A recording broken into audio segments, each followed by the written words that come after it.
The eviction notice arrived on a Tuesday morning, slipped under the door of apartment 3C with the casual efficiency of paperwork that had ended 1,000 lives before hers.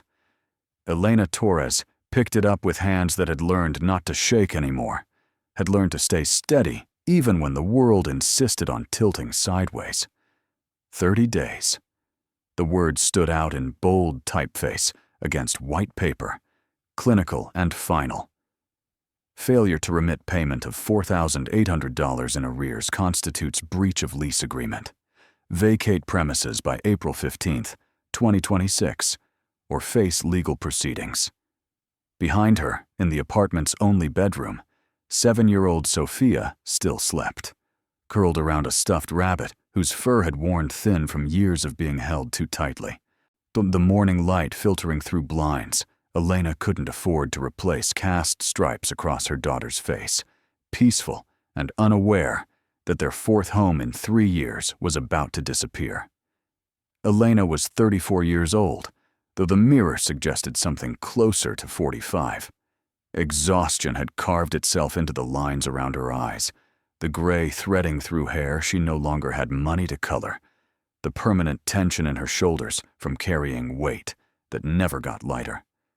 She'd been beautiful once, back when beauty had seemed to matter, back when Marco had promised forever and meant 6 years. The apartment carried the particular sadness of temporary spaces that never quite become home. Furniture from thrift stores that didn't match because matching required choosing. Walls bare except for Sofia's drawings, taped up and curling at the edges. A kitchen with 3 working burners and a refrigerator that hummed too loudly at 2 a.m. when sleep wouldn't come and worries crowded close. $4,800 in back rent. Elena had the numbers memorized, could recite them like a prayer to a god who'd stopped listening. March's rent, unpaid when the hospital bill from Sofia's emergency room visit had taken precedence.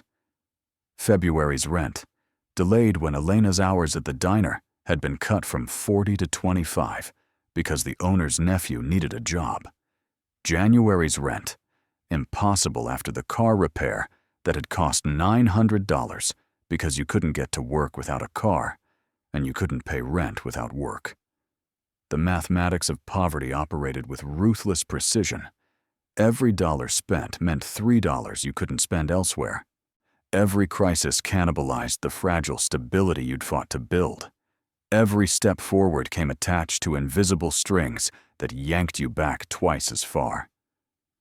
Elena's phone buzzed on the kitchen counter, its screen cracked in a spiderweb pattern from the time Sofia had knocked it off the table, and Elena couldn't afford the $150 repair. A text from her sister, Gabriella. 3 words that arrived without context or warmth. "Can we talk?" Elena stared at those words for a long moment, feeling the weight of everything they didn't say. She and Gabriella hadn't spoken in 8 months, not since the argument about their mother's funeral, about expenses Elena couldn't cover, about family obligations Gabriella insisted mattered more than Elena's excuses.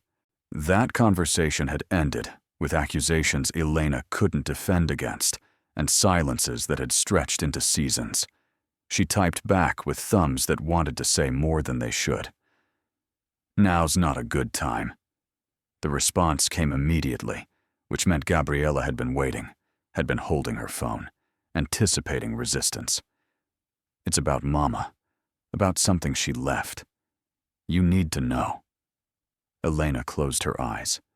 Their mother, Rosa Torres, had died 14 months ago, her heart giving out at 67, while Elena sat in a hospital waiting room 3 states away, hoping the bus she'd boarded would arrive in time. It hadn't.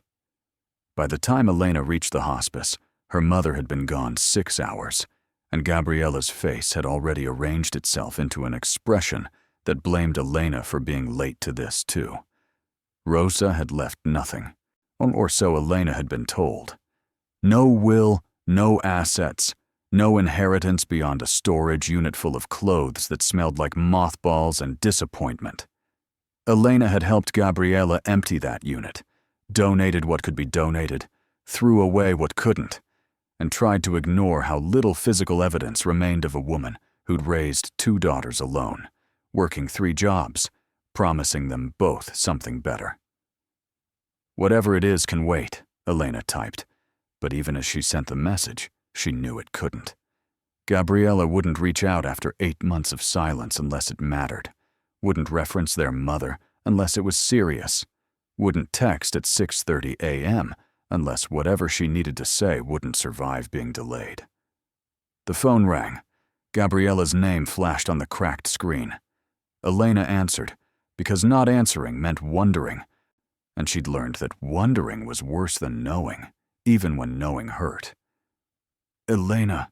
Gabriella's voice came through tight and controlled, the tone she used when she was angry, but trying to sound reasonable. "We need to meet. Today. I'm working a double. I can't just... This is about Mama's property." Elena blinked. Mama didn't have property. That's what I thought too. But I got a letter yesterday from a law firm in Port Sullivan. They're handling estate matters for Rosa Elena Torres, deceased 2025. They say there's property that was never settled. Property from Mama's family. From before we were born. Port Sullivan. The name landed like a stone thrown into still water, ripples spreading outward into memories Elena had tried to forget. Her mother's hometown, 3 hours north of Atlanta, so a place Rosa had left at 19 and refused to discuss except in fragments. Stories about a father Elena had never met, a grandfather who'd worked the docks, a family business that had failed before Elena existed to witness it. What kind of property? They wouldn't say over the phone, just that there's paperwork requiring both of us to sign because we're listed as joint heirs.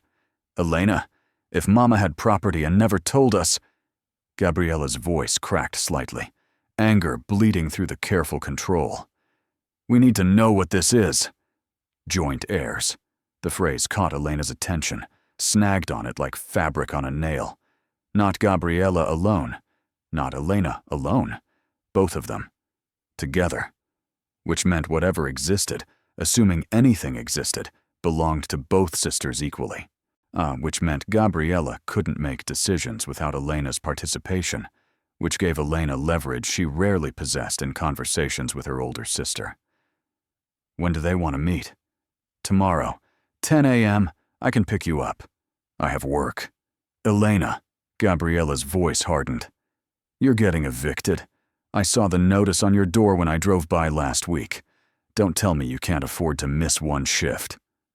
The words landed like an accusation because they were meant to. Gabriella, who owned her own townhouse, who'd married a man with a steady income and retirement accounts, who had 2 children in private school, couldn't understand that missing one shift meant groceries became impossible. That the difference between employed and unemployed sometimes came down to whether your boss thought you were reliable enough to keep scheduling. Fine. Tomorrow. Pick me up at 8:30. She hung up before Gabriella could respond, before the conversation could spiral into the familiar patterns of judgment and defense, success and failure. The sister who'd made something of herself, and the sister who'd only made mistakes. Sofia emerged from the bedroom, rubbing sleep from her eyes, still wearing the pajamas that were getting too small, but would have to last until Elena could afford new ones. "Mama, who are you talking to?" "Tia Gabriella. We're going on a trip tomorrow." "Where?" "To see about something that belonged to Abuela Rosa." Sofia's face brightened with the quick enthusiasm of children who hadn't yet learned to protect themselves from disappointment. "Like a treasure?" Elena knelt to Sofia's height, smoothing her daughter's sleep-tangled hair. "Probably not, baby. So probably just paperwork. Old, boring adult stuff. But maybe treasure? Maybe." That night, after Sofia had gone to bed, and Elena sat at the kitchen table with bills spread around her like evidence of failure, she allowed herself to Google Port Sullivan. The search returned a Wikipedia page for a town of 8,200 people, incorporated 1883, economy based historically on port shipping that had declined in the 1970s when larger vessels required deeper harbors. Current industries: tourism, small-scale fishing, a community college campus. She clicked on images. Waterfront streets lined with buildings that looked like they remembered better days. Victorian houses with widows' walks and peeling paint. A downtown district, advertising antiques and craft breweries, and the kind of manufactured charm that attracted weekend visitors from Atlanta or Savannah. One photograph caught her attention. A massive brick building, 3 stories tall, occupying what looked like a full city block. The windows were boarded, the roof sagging in places, graffiti covering walls that might once have been impressive. The caption read, "Abandoned Torres Warehouse, slated for demolition 2024. Torres, her name, her mother's name, her grandfather's name. Elena clicked through to the article. The Torres family, it explained, had operated a shipping business from 1945 to 1982, when containerization and port modernization had made their operation obsolete. The warehouse had been built in 1950, designed to store goods moving through Port Sullivan's harbor before being distributed inland. After the business closed, the building had sat empty for 40 years, changing hands between the city, the bank, and various owners who'd purchased it, hoping to redevelop and abandoned those plants when the costs exceeded profit potential. Current status, according to the article dated October 2023. Condemned. Demolition pending. No historical significance identified. Estimated demolition cost, $780,000. Elena stared at the photograph of the warehouse, trying to reconcile this massive, decaying structure with her mother's silence about Port Sullivan. Rosa had left at 19, pregnant with Gabriela, running from something she'd never explained. She'd worked as a housekeeper, a grocery store clerk, a nursing home attendant, always exhausted, always stretched too thin, always promising her daughters that their lives would be better than hers. Had she known this building existed? Had she inherited it and chosen to walk away? Had someone taken it from her through legal processes Rosa couldn't afford to fight? The questions multiplied faster than Elena could answer them. She searched Torres family Port Sullivan and found obituaries. Eduardo Torres died 1998, survived by daughter Rosa. No mention of property or estate. Miguel Torres died 1982, survived by son Eduardo. No will probated, according to county records Elena found, after an hour of searching through databases that required patience and determination she barely possessed. By midnight, Elena had assembled a picture that felt more like speculation than fact. Her grandfather, Miguel, had owned the warehouse and the business that operated from it. When he died, the property should have passed to his son, Eduardo, Elena's grandfather. But Eduardo had died only 16 years later, and Rosa had been long gone by then, moved to Atlanta and unreachable, a daughter who'd cut ties and never looked back. Property that passed through generations without proper paperwork, without wills, without anyone claiming it officially, could end up in legal limbo. Ownership unclear. Title clouded. Sitting for decades, while bureaucracies moved slowly, and families fell apart, and buildings slowly collapsed under the weight of neglect. Elena fell asleep at the kitchen table, her head resting on paperwork she couldn't afford to ignore, and dreams she couldn't afford to believe in. Morning came with Sofia's gentle shaking. "Mama, it's 7:30, and Tia Gabriela will be here soon." Elena straightened, her neck protesting the awkward angle she'd slept in. The eviction notice still sat where she'd left it, a reminder that whatever happened in Port Sullivan today, this problem remained. 30 days until they had nowhere to go. She dressed Sofia in the best clothes they owned, which meant clothes without visible stains or holes, and dressed herself in slacks from a thrift store and a blouse that had belonged to her mother. The fabric smelled faintly of Rose's perfume, or maybe that was Elena's imagination insisting on comfort where none existed. Gabriella arrived at 8:35, driving a silver SUV that probably cost more than Elena had earned in the past 2 years. She wore a business suit, hair pulled back in a style that looked effortless and probably required an expensive salon to achieve. Elena felt the familiar sting of comparison, the shame of being the sister who'd failed to thrive. "Mama!" Sofia launched herself at her aunt with the uncomplicated affection of children who didn't understand adult grudges. Gabriella hugged her niece, genuine warmth softening her expression in ways it never softened for Elena. "You ready?" Gabriella's eyes moved over Elena's appearance, noting the cheap clothes, the exhaustion, the evidence of struggle. "We should talk on the way." They loaded into the SUV, Sofia in the back with her tablet, headphones on, absorbed in cartoons that let the adults speak without small ears catching everything. Gabriella drove with confident precision, merging onto the highway while Elena tried to find words that weren't defensive. "The lawyer's name is Harrison Webb. He's been trying to reach us for 6 months, apparently. The letters kept getting returned. Wrong addresses, moved without forwarding. That kind of thing." Gabriella's voice carried judgment about people who moved frequently and didn't leave proper forwarding addresses. "What exactly did the letter say?"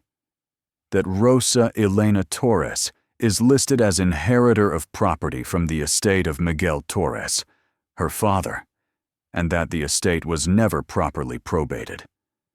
There's a warehouse, Elena, a massive warehouse that's been sitting abandoned for 40 years, and apparently, legally, it belongs to Mama, which means now it belongs to us.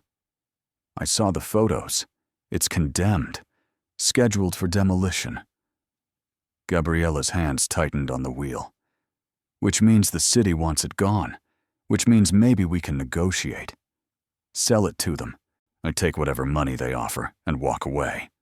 Or we find out why Mama never claimed it, why she left Port Sullivan and never looked back, why she worked herself to death when she supposedly owned property worth—" Gabriella stopped, biting back whatever number she'd been about to say. "Worth what?" "The letter mentioned appraisal. Land value in Port Sullivan has been rising. Tourism, development, waterfront property becoming attractive to investors. The warehouse sits on a full city block with deep water access. In its current condition, it's worthless. But the land underneath, how much?" Webb said preliminary estimates put it around $2 million for the land alone, before demolition costs. The number felt impossible. Elena had $147 in her checking account. She was being evicted for owing $4,800. Her net worth was negative, and calculated in debt rather than assets. And Gabriella was saying their mother had owned land worth $2 million while working 3 jobs and dying exhausted at 67. Why didn't she claim it? I don't know. That's what we're going to find out. Port Sullivan appeared through morning fog like a place that existed slightly out of time. The downtown district looked exactly like the photographs, Victorian architecture mixing with 1950s storefronts, everything wearing the patina of a town that had peaked decades ago and was trying to remember how to matter again. Webb's office occupied the 2nd floor of a building that advertised antiques on the ground level. They climbed narrow stairs that creaked with age, Sofia between them, unusually quiet, sensing the tension her mother and aunt carried like electrical charge in the air around them. Harrison Webb was 60, maybe 65, with white hair and a face that suggested he'd seen every variety of family drama and learned not to be surprised by any of it. His office smelled like old paper and coffee that had been brewing too long. Files covered every surface, organized according to logic only Webb understood. Mrs. Torres. Mrs. Torres. He stood, shaking first Gabriella's hand, then Elena's, acknowledging them as separate people with equal claim. And this must be Sofia. Sofia nodded, suddenly shy, pressing against Elena's leg. Thank you for coming. This situation is frankly unusual. Property that's been in legal limbo for 40 years doesn't typically surface like this. But Port Sullivan is undergoing rezoning, and part of that process requires clearing title on abandoned properties. Your mother's name appeared on a deed recorded in 1982, never transferred, never probated. By law, you're both inheritors. Gabriella leaned forward. What exactly are we inheriting? Webb pulled out a folder, spread papers across his desk. A deed, yellowed with age. A property survey. Photographs of the warehouse taken from multiple angles, each image more depressing than the last. The Torres warehouse, located at 1,247 Waterfront Drive, comprising 1.3 acres, with 42,000 square feet of interior space. Built 1950, designed for maritime shipping storage. Abandoned 1984. Condemned 2023. Current market value of the structure: 0. It's a liability, not an asset. Demolition cost estimates range from $700,000 to $900,000. Elena felt her hope deflate. Of course it was too good to be true. Of course the inheritance came attached to costs they couldn't possibly afford. However, Webb continued, the land itself has significant value. Port Sullivan is experiencing revitalization. The waterfront district is being developed for mixed-use residential and commercial. Your property sits in a zone designated for high-density development. With the structure removed, the land could sell for $2.2 to $2.5 million to the right buyer. But we'd have to pay for demolition first. Typically, yes. Demolition lines attached to property. You can't sell land you don't legally own, and you don't legally own it until the demolition line is satisfied.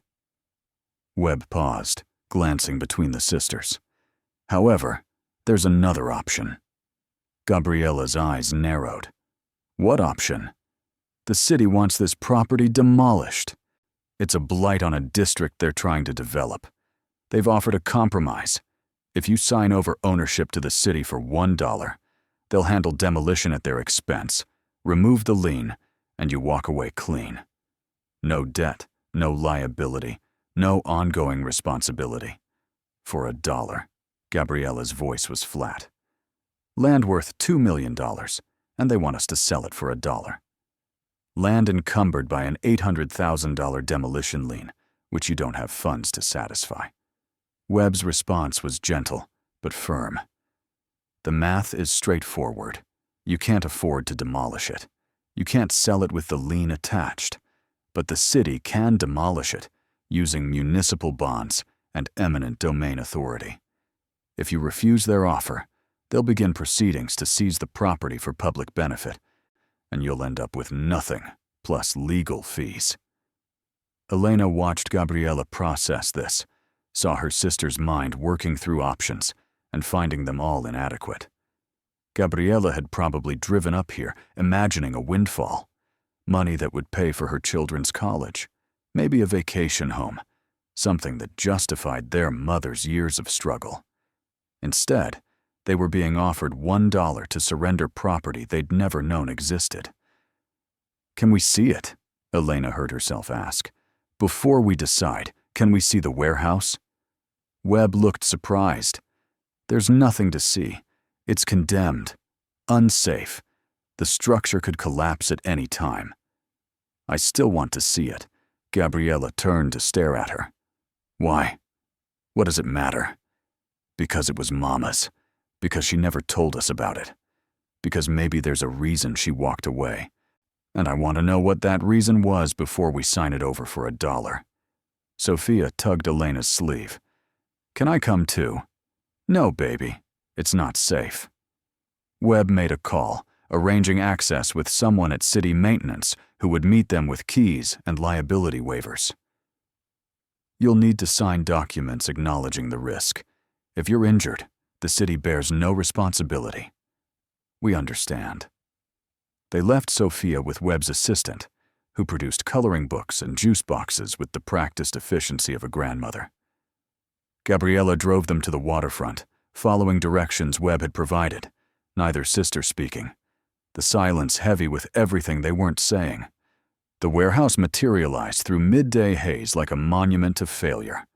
3 stories of red brick, on windows covered with plywood marked with faded, "No trespassing" signs, the roof visibly sagging in its center. Graffiti covered the lower levels, a chaos of spray paint declaring gang affiliations and teenage rebellion and declarations of love that probably hadn't survived high school. A city maintenance worker waited in a truck, a man in his 50s, with a hard hat and a clipboard. "You're the Torres family?" "We are." "Sign here, here, and here." He indicated lines on a waiver that absolved everyone except them of responsibility for whatever happened inside. "I'll unlock the main entrance, but I'm not going in with you. The structure's not stable. We get tremors sometimes, minor earthquakes, and this building's not reinforced to modern standards. If it starts shaking, get out immediately." They signed. The maintenance worker unlocked a padlock that looked newer than the door it secured, pulled the door open with a screech of metal on metal. "You've got an hour. I'll be here waiting." Inside, the warehouse swallowed sound. Vast, open space stretched in every direction, columns holding up a ceiling lost in shadows. The air smelled like decay and mold, and pigeon droppings accumulated over decades. Windows high above admitted shafts of light that fell through empty space like spotlights on a stage where the actors had departed long ago. Elena stepped forward, her footsteps echoing off concrete floors cracked and stained with substances she didn't want to identify. Mama grew up here. She grew up in Port Sullivan. This was her father's business. But she would have come here. She would have seen it when it was operating, when it meant something. And then she watched it die. Gabriella moved through the space with visible disgust, taking in the graffiti, the garbage, the evidence of homeless people having sheltered here before the city had sealed it shut. This doesn't change anything. It's still a liability we can't afford. But Elena wasn't listening. She was walking deeper into the warehouse, drawn by something she couldn't name. The building felt empty, but not dead. Like it was waiting, holding its breath, anticipating something it had been promised, but not yet received. She found the stairs to the second level and climbed, despite knowing she shouldn't. The steps groaned under her weight, but held. At the top, she discovered what had once been offices, desks still in place, filing cabinets tipped over and spilling papers that had aged to brown fragility. She picked up one document, a shipping manifest, dated June 1981, listing cargo moved through the warehouse. Cotton goods, machine parts, furniture bound for Atlanta and Charlotte and Nashville, her grandfather's business, operating right up until it couldn't anymore, right up until containerization and deep water ports made places like Port Sullivan obsolete, right up until Miguel Torres looked around and realized the world had changed without asking his permission. "Elena!" Gabriella's voice came from below, sharp with alarm. "We need to leave. This place isn't safe." But Elena had found something else. A door marked private. She pushed it open and discovered an office frozen in time, a desk with a leather chair, the leather cracked but still intact. File cabinets lined up against walls, a bookshelf holding ledgers dating back to 1950, and on the desk, a photograph in a silver frame, tarnished black with age. She picked it up, wiped away 4 decades of dust, and saw faces she recognized. Her grandfather, Miguel, younger than she'd ever known him, standing in front of this very building when it was new. Beside him, a young woman Elena didn't recognize, and a child, maybe 3 years old, with Rosa's eyes. Her mother. This was her mother as a child, standing with her parents in front of the warehouse when it represented promise instead of failure. Elena carried the photograph downstairs, where Gabriela waited with arms crossed and impatience radiating from every line of her body. Look. Gabriela took the photograph, stared at it, and something in her expression shifted, not softening, but acknowledging, recognition of their mother's history made visible. She never told us she grew up here, never mentioned the warehouse or the business or any of it. Because it failed, Elena said quietly. Because her father built something and it collapsed. Because sometimes the only way to survive loss is to pretend it never existed. They stood together in the empty warehouse, two sisters who'd spent years fighting, holding a photograph of their mother as a child, and for a moment, the anger between them didn't disappear, but became less important than understanding why Rosa had run and never looked back. Outside, the maintenance worker was checking his watch, impatient to finish and move on. Gabriela handed back the photograph. "We should go! There's nothing here!" But Elena couldn't make herself leave. Not yet. Something kept pulling at her attention. Some instinct she'd learned to trust, because it had kept her alive through years, when survival required noticing details others missed. "Give me 5 more minutes." "Elena, please." Gabriela sighed but nodded. Elena walked the perimeter of the ground floor, examining walls, looking for she didn't know what. The building felt wrong somehow. Too empty, too clean, despite the decay. As if someone had removed something that should have been here. She found it in the southeast corner, a section of floor where the concrete looked newer than the surrounding surface. She knelt, ran her hands over it, felt the seam where new had been laid over old. "Gabriela, come here." Her sister approached reluctantly. "What?" "This concrete is newer. Look at the color. And look at how it's flush with the old floor but doesn't match. So someone patched the floor. So what? Or someone covered something." The maintenance worker had stepped inside, drawn by their voices. He looked at where Elena was pointing, and his expression shifted to something between concern and curiosity. "That section's been there as long as I've been working for the city, 20 years. But you're right. It's newer than the original floor, probably 1980s. What's underneath? How would I know? Could be anything. Water damage repair, maybe. Structural work." But Elena's instincts were screaming now. Her mother had fled Port Sullivan in 1982. The warehouse had closed in 1984. This concrete had been poured sometime between those dates, right when everything fell apart. "Can we break it open?" The maintenance worker looked at her like she'd suggested something insane. Break open the floor of a condemned building you don't legally own yet? We're the inheritors. We have the right. You have the right to accept $1 for it, not to destroy city property. But Gabriela was looking at Elena with something approaching respect. "You think Mama hid something. You think that's why she never claimed this place. I don't know what I think, but I know that concrete's newer, and I know Mama never talked about Port Sullivan. And I know she worked herself to death while supposedly owning land worth millions. Something doesn't add up." The maintenance worker pulled out his phone. "I need to call my supervisor. This is beyond my authority." While he stepped away to make the call, Gabriela moved closer to Elena, for her voice dropping low. "If we make a scene, if we demand they excavate before we sign, the city might withdraw their offer. They might proceed with eminent domain, and we get nothing. Or there's nothing under that concrete except dirt, and we've wasted everyone's time. Or there's something Mama hid, something that explains why she ran." The sisters looked at each other, years of resentment and competition falling away in the face of shared curiosity. Their mother's secrets, waiting beneath 40-year-old concrete in a warehouse that had outlived its purpose, but refused to collapse completely. "What do you want to do?"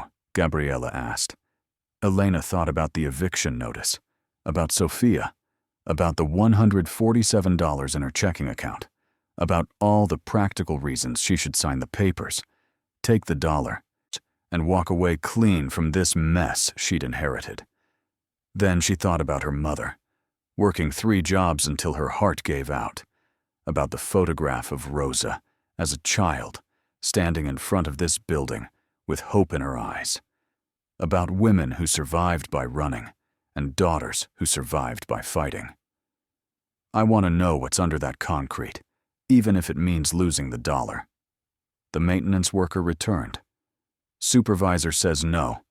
Says if you want excavation, you need to petition the city council, get permits, assume liability. Says that process takes 6 to 8 months, and you don't have that kind of time. Then we'll do it ourselves." "Lady, you can't just start breaking up floor." But Elena was already moving. She found a metal pipe in the corner where someone had stripped copper plumbing.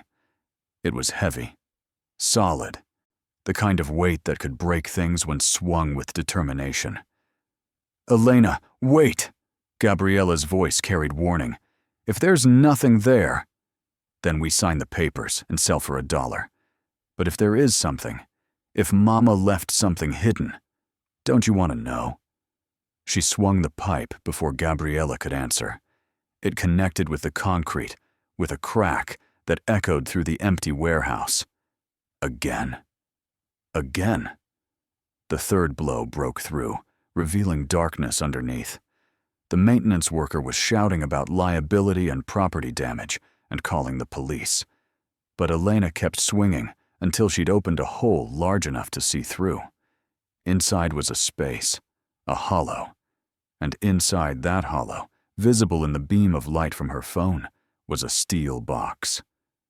"Oh my God," Gabriella whispered. "There is something there." Elena dropped to her knees, reached through the broken concrete, and pulled out the box. It was heavy, locked, covered in rust, but intact. On the lid, scratched with something sharp, were 3 letters. R-E-T, Rosa Elena Torres.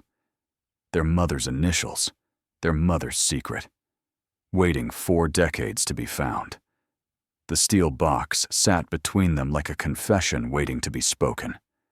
Elena's hands were shaking now, the adrenaline from breaking through concrete, giving way to something closer to fear. Whatever her mother had hidden here, whatever had been important enough to bury and walk away from, was about to become real. The maintenance worker had stopped shouting about property damage. He stood frozen, staring at the box with the same mixture of dread and fascination that Elena felt coursing through her veins.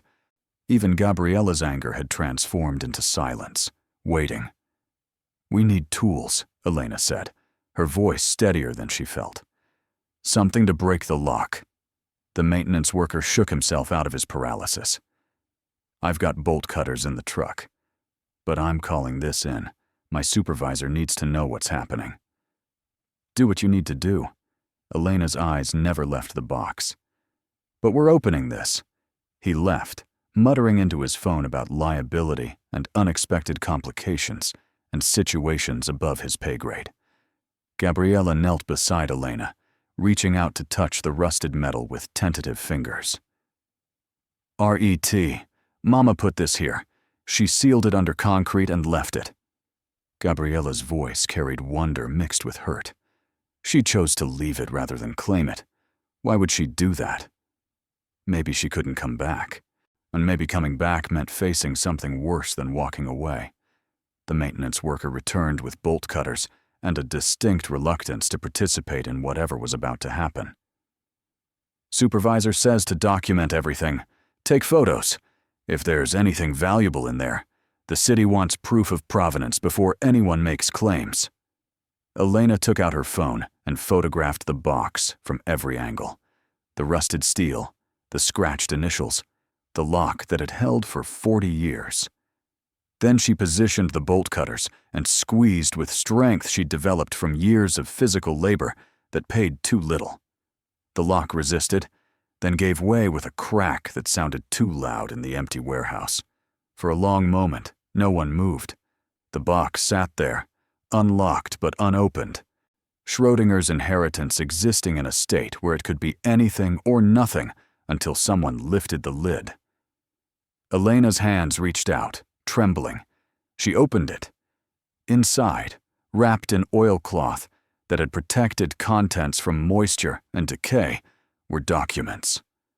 Layers of them, carefully organized, each bundle tied with string that had survived decades in darkness. Elena lifted out the first bundle, unwrapped it, and found legal papers. Property deeds. Not just the warehouse, but other properties. She counted them with disbelief, building in her chest like pressure. 12 parcels of land in Port Sullivan, all registered to Miguel Torres, all dated between 1950 and 1980. Waterfront lots, downtown buildings, residential properties purchased when Port Sullivan had been thriving and land had been affordable. Oh my God. Gabriella's whisper carried shock that matched what Elena felt. Mama's father owned half the waterfront district. Beneath the property deeds were stock certificates, yellowed with age, but still legible. Shipping companies mostly, purchased in the 1960s and 70s, when Miguel Torres had been diversifying, investing profits from his warehouse business into the industry that fed it. Elena recognized some of the names from research she'd done during sleepless nights when understanding seemed important. These companies had merged, been acquired, transformed into corporations that now moved billions of dollars worth of goods globally. These stocks. Elena's voice came out strange, distant, like she was narrating someone else's discovery. If they're still valid, if they transferred through inheritance, they could be worth millions. Gabriella finished the sentence that Elena couldn't complete. The maintenance worker was photographing everything with his phone, creating documentation that would probably become evidence in legal proceedings Elena couldn't begin to imagine. She barely noticed. Her attention had moved to the next layer in the box. Journals. 3 of them, leather-bound, filled with handwriting Elena recognized from birthday cards and grocery lists, from the careful script their mother had used for documents that mattered. She opened the first journal to a random page and read, January 15th, 1982. Papa died 3 weeks ago. Heart attack while unloading a shipment. He was 58 years old, and he died doing work he should have retired from years earlier. The business is gone. The contract's canceled. The warehouse sits empty because container ships go to Savannah now, to Charleston, to ports that modernized, while Papa insisted on doing things the way they'd always been done. The lawyers say Papa left everything to me. The warehouse, the properties, the stocks. A fortune in assets that I can't access because they're all tied up in a business that's failing, in a town that's dying, in a life I need to escape before it kills me too. I'm 19 years old. I'm pregnant. And Frank won't marry me because his family says I'm beneath them. The Torres girl from the failed shipping family. The one who got herself in trouble. As if he had nothing to do with it. Elena felt tears burning her eyes. Her mother's pain, preserved in ink, speaking across 40 years. She flipped ahead, reading fragments that painted a picture she'd never known existed. March 1982. The bank wants the warehouse. They say Papa took loans against the property that I'm now responsible for. $400,000 in debt accumulated over 10 years as the business declined. The properties downtown could cover it. But selling them requires time I don't have. The baby is due in August. I need to leave before everyone in Port Sullivan sees my shame. Frank's father offered me money today. $10,000 to leave quietly, to never mention Frank's name, to disappear and take my problem with me. I took it. I hate myself for taking it. But I took it because I need to survive, and survival requires making choices that destroy pieces of yourself. Our father. Gabriella's voice was hollow. Frank. Mama never told us his name. She said he died before I was born. She protected you from knowing he abandoned her, from knowing his family paid her to disappear. Elena continued reading, finding the entry dated April 1982, days before Rosa had left Port Sullivan forever. I made the box today. Steel, sealed, hidden beneath concrete. I poured myself with help from Ray Mitchell, Papa's only employee who stayed loyal until the end. Inside are the property deeds, the stock certificates, everything Papa left me. I can't claim them now. The bank would take them immediately to satisfy debts I can't fight in court. Frank's family would challenge paternity, drag everything through legal proceedings designed to humiliate me. But someday, when enough time has passed, when the debts are forgotten and the people who hurt me are too old to matter, maybe my daughter can come back. Maybe she can claim what should have been ours. Maybe she'll understand why I had to run, why I worked 3 jobs instead of fighting, why I chose survival over justice. I'm leaving Port Sullivan tomorrow. Atlanta, maybe. Somewhere big enough to disappear in. Somewhere no one knows the Torres name, or cares about shipping warehouses, or asks questions about fathers who don't exist. This warehouse will stand empty. Let them condemn it. Let them call it blight. Let it be visible evidence of everything I'm leaving behind. But underneath, sealed in steel and concrete, the truth will wait. The truth that we owned this place, that Papa built something real, that I had every right to stay and fight, but chose to run instead. If my daughter ever comes back, if she ever finds this, I hope she understands. I hope she knows I didn't abandon my inheritance because I was weak. I abandoned it because I was 19, and pregnant and terrified.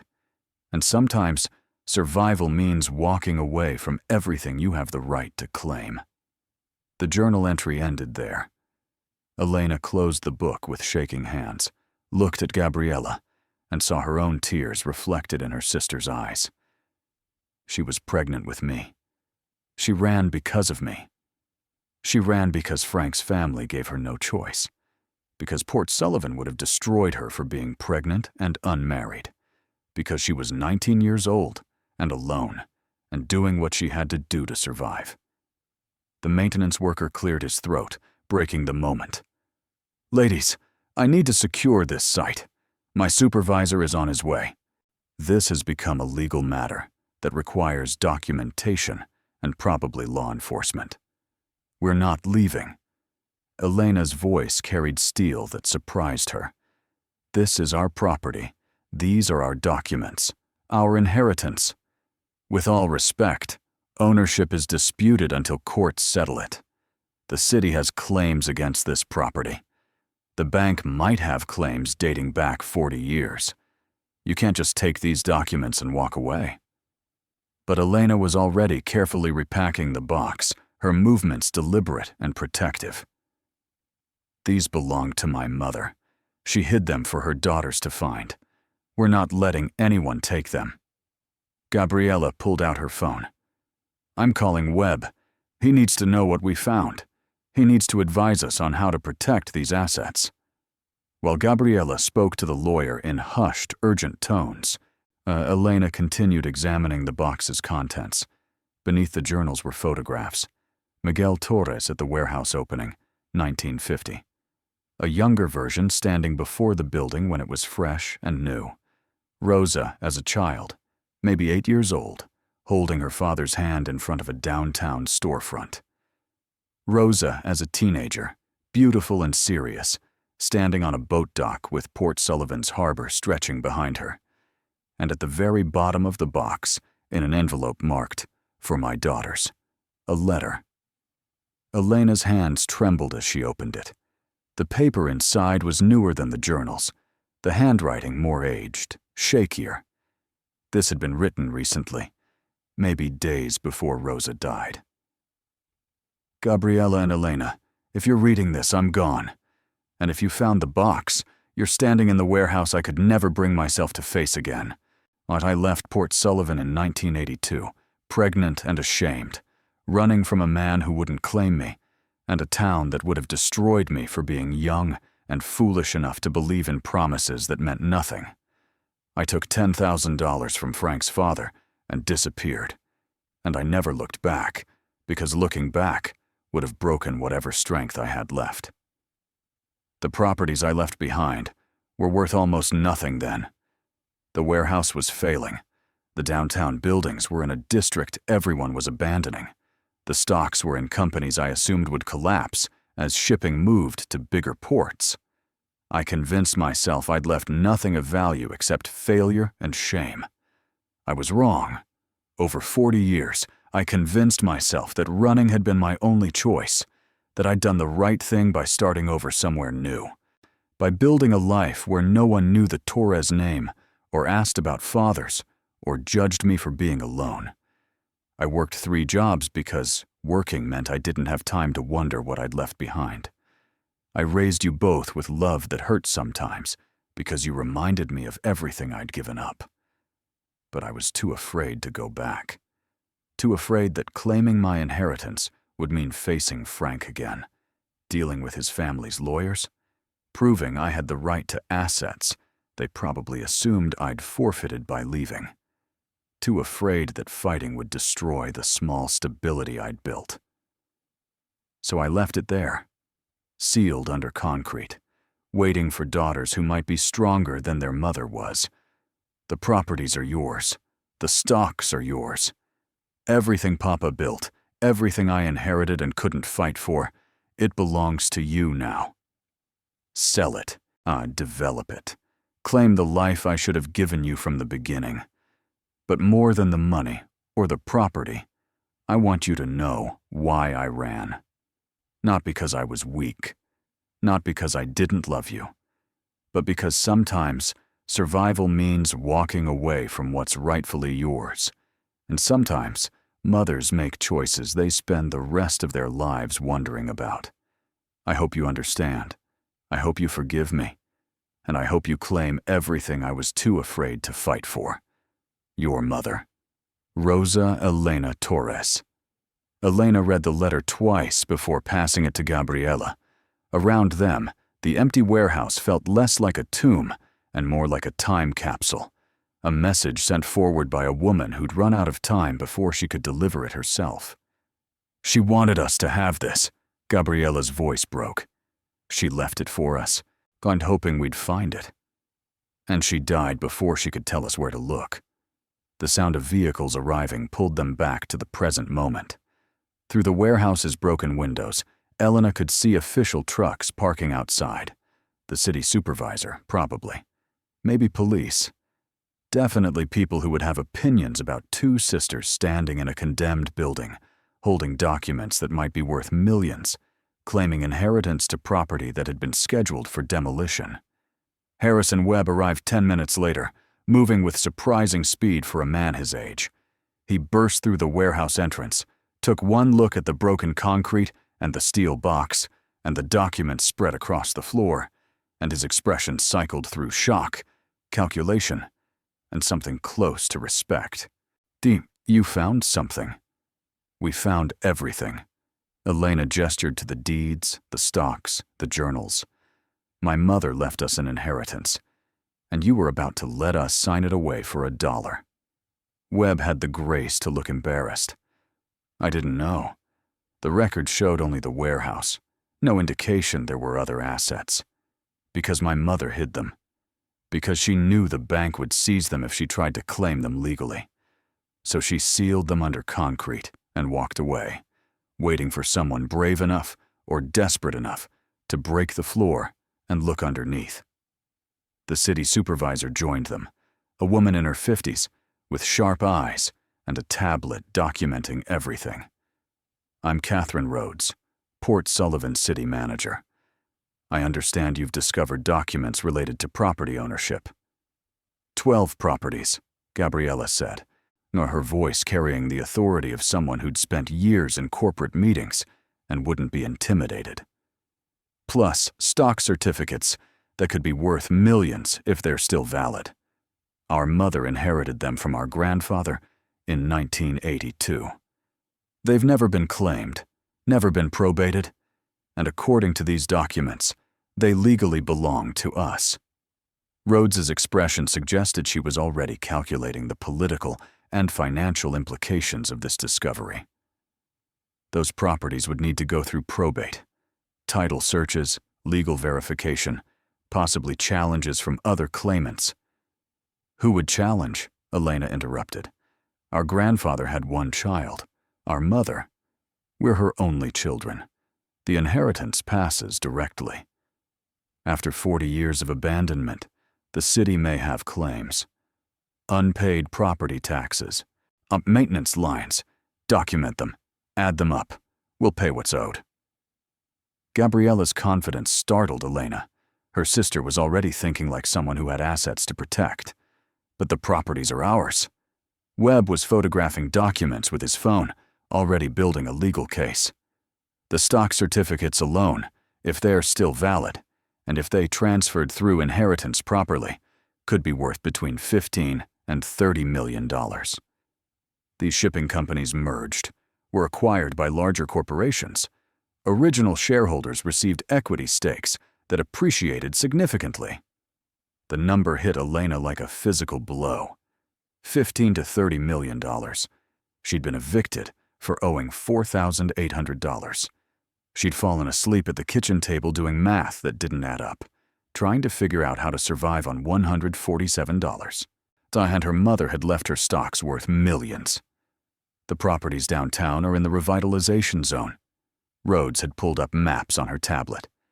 Current assessed value for similar parcels ranges from $400,000 to $1.2 million each. With 12 properties, conservatively, you're looking at $8 to $10 million in real estate. Combined with the stocks, that's $25 to $40 million total. Gabriella's voice had gone distant, calculating. Minus taxes, legal fees, probate costs. Stop! Elena's voice cut through the numbers. Stop talking about money for a second, and look at what this actually means. Everyone turned to her. The city manager, the lawyer, the maintenance worker still documenting everything, her sister, who was already spending an inheritance they hadn't legally claimed yet. Our mother worked 3 jobs until her heart gave out. She wore clothes from thrift stores. She saved money in jars because banks felt too official, too much like institutions that could take things away. She died exhausted at 67, and the night before she died, she told me she was sorry she couldn't leave us anything except her blessing. Elena's voice cracked, tears streaming freely now. And all this time, she was sitting on a fortune she was too afraid to claim. Properties worth millions, stocks worth millions, an inheritance that could have given her a comfortable life. But she chose to work herself to death instead, because she was 19, and pregnant, and traumatized. And nobody should have to choose between their dignity and their inheritance. The warehouse fell silent.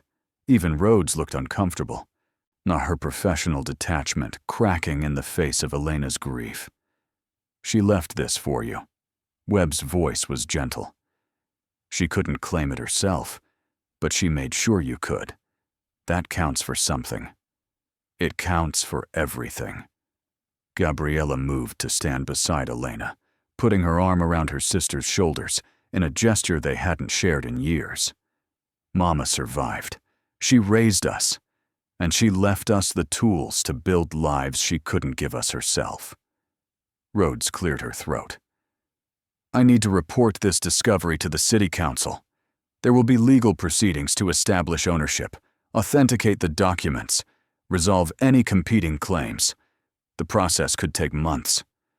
How long? Elena asked. 6 months minimum, possibly a year if anyone contests. We don't have a year. Elena thought about the eviction notice, and about Sofia waiting with Webb's assistant, about the $147 in her checking account, and bills that wouldn't wait for legal proceedings to resolve. I'm being evicted in 30 days. I need money now. Webb was already typing on his phone. I can arrange a loan against the anticipated inheritance. Banks will advance funds when assets are this substantial and ownership is clear. You'll pay interest, but you'll have immediate access to capital. How much? Conservatively, against $30 million in assets, I could probably get you $2 million within a week. More once probate is officially filed. $2 million. Within a week. Elena couldn't process it. Couldn't reconcile that number with the life she'd been living this morning, with the eviction notice, with years of choosing between groceries and electricity. Do it, Gabriella said. Arrange the loan. We'll deal with interest and fees later.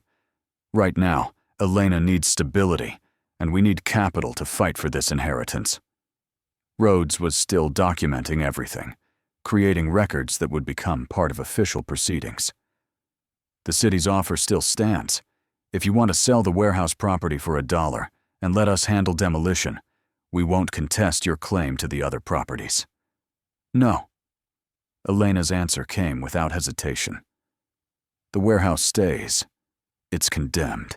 It's dangerous. And it's in the middle of a district we're trying to develop. My mother hid her inheritance under its floor. My grandfather built it with his own hands.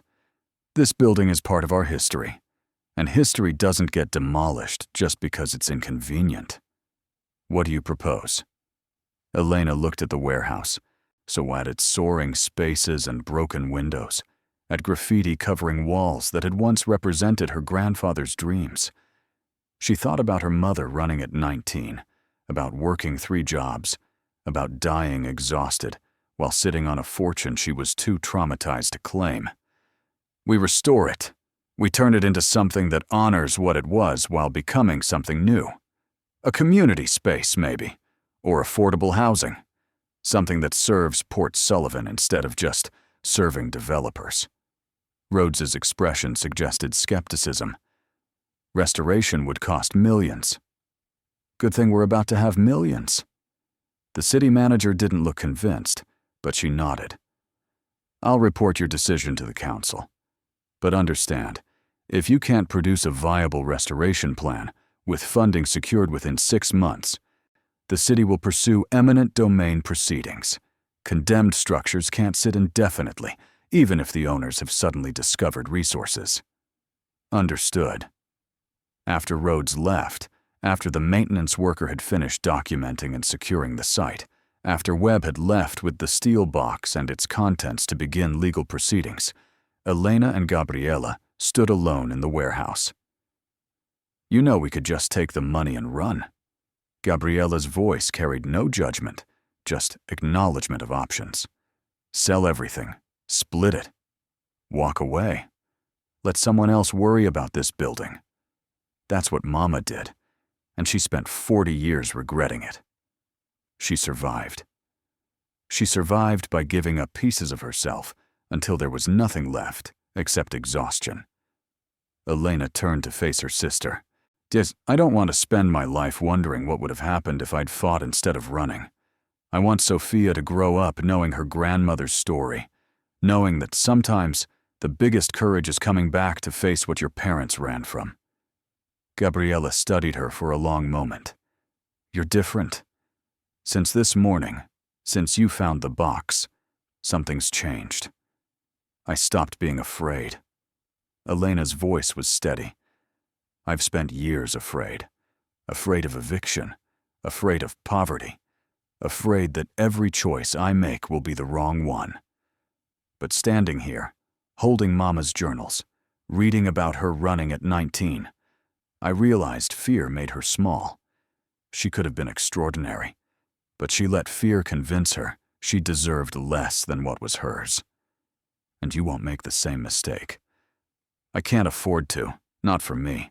Oh, not for Sofia, not for Mama, who left us tools to fight battles she couldn't win. They drove back to Webb's office in silence, heavy with thought. Sofia ran to Elena the moment they arrived, throwing small arms around her mother's waist. "Did you find treasure, Mama?" Elena knelt to her daughter's level, smoothing hair away from Sofia's face. "We found something better than treasure. We found Abuela Rosa's story. We found out why she worked so hard, and why she wanted us to have more than she had. Is it magic? In a way. It's the kind of magic that comes from not giving up, even when giving up seems easier." Webb had already begun paperwork, his desk covered with documents that would initiate probate proceedings. "I'll file tomorrow morning.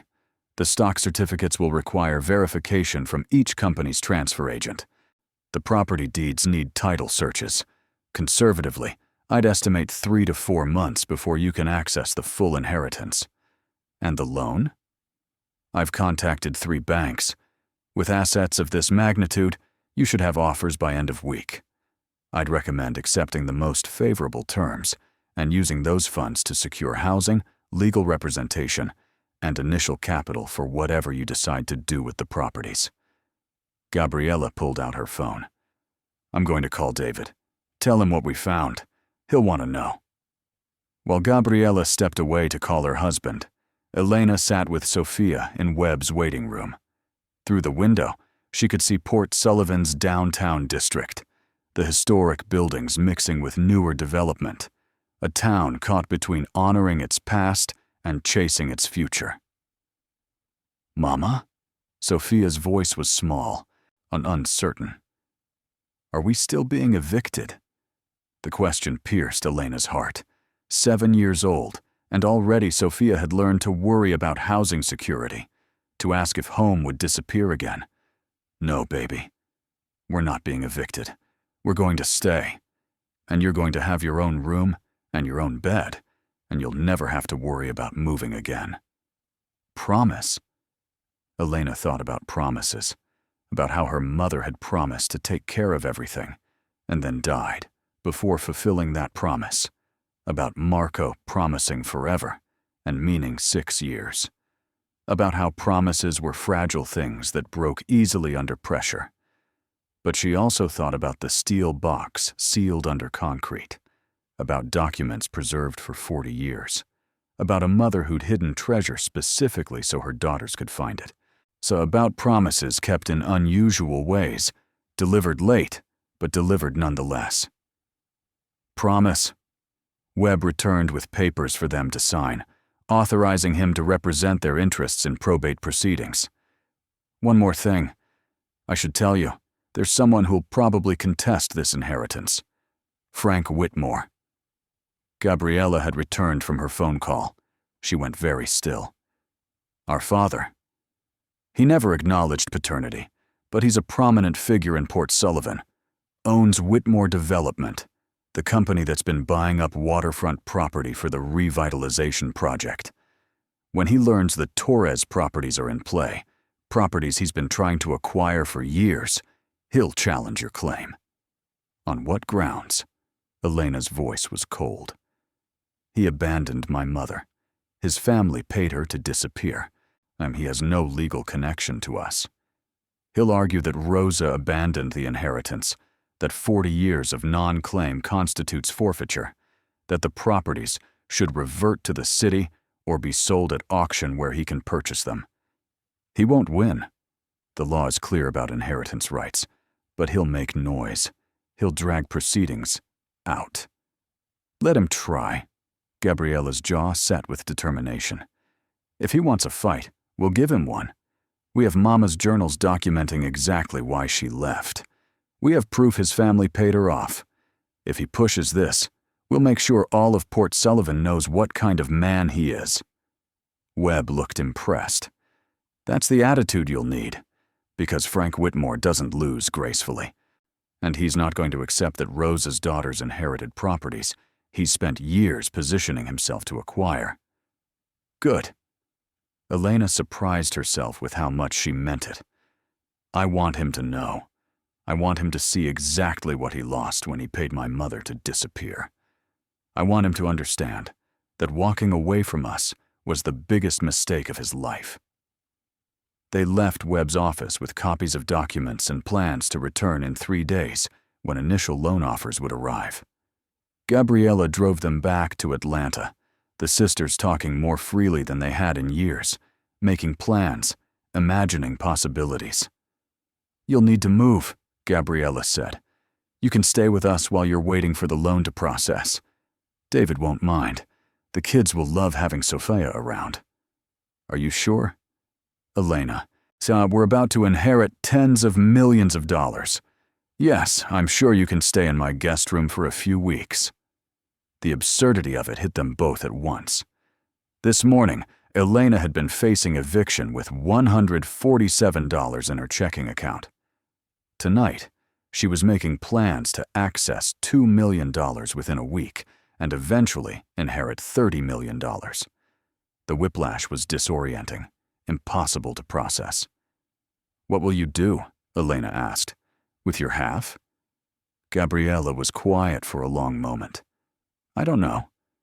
David and I are comfortable. The kids are fine. Maybe set up trust funds for their education. Maybe donate some to causes Mama cared about. What about you?" "Restore the warehouse. Honor Mama by finishing what she couldn't. Show Sofia that women in our family don't run from fights anymore. That'll cost millions. Then it's good we're about to have millions."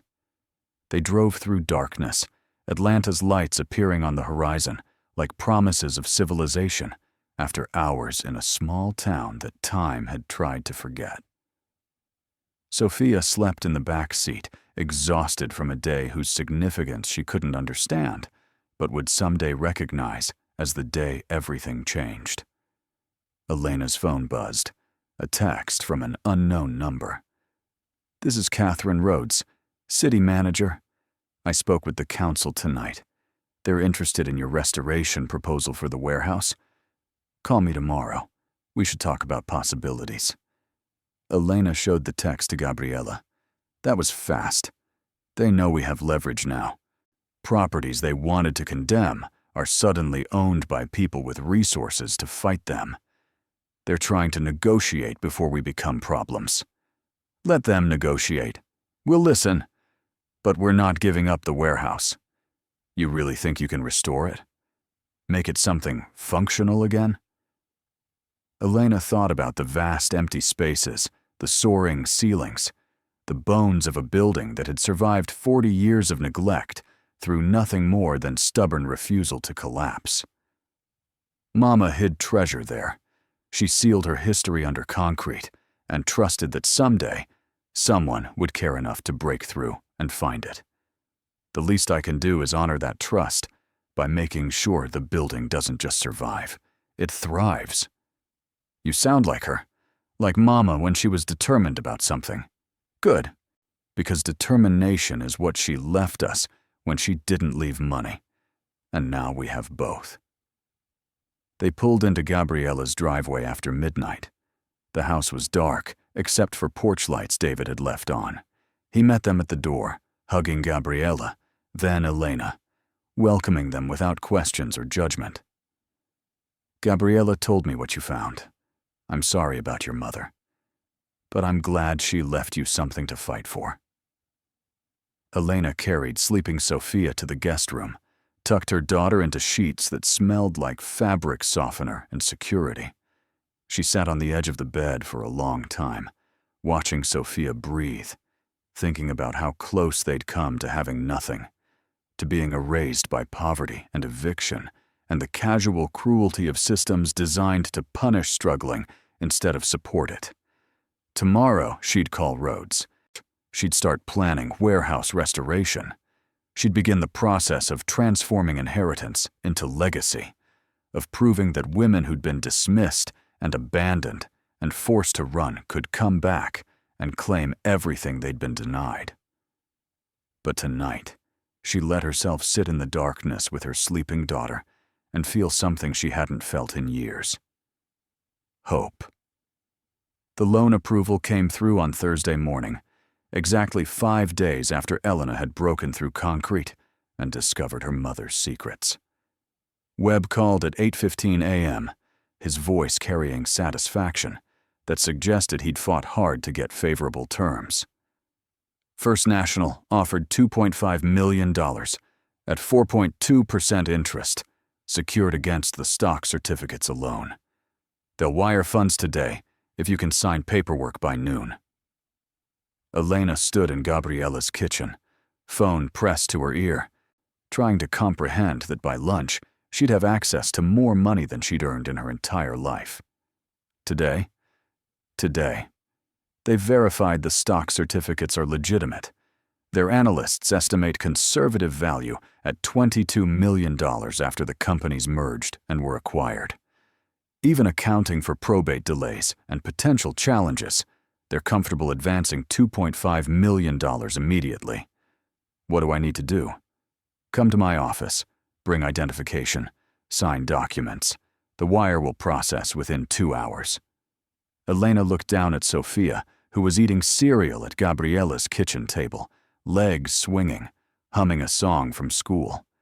Her daughter had no idea that before dinner, everything would change. I'll be there by 11. Gabriella drove them to Port Sullivan, the sisters falling into the easy conversation that had emerged over the past 5 days.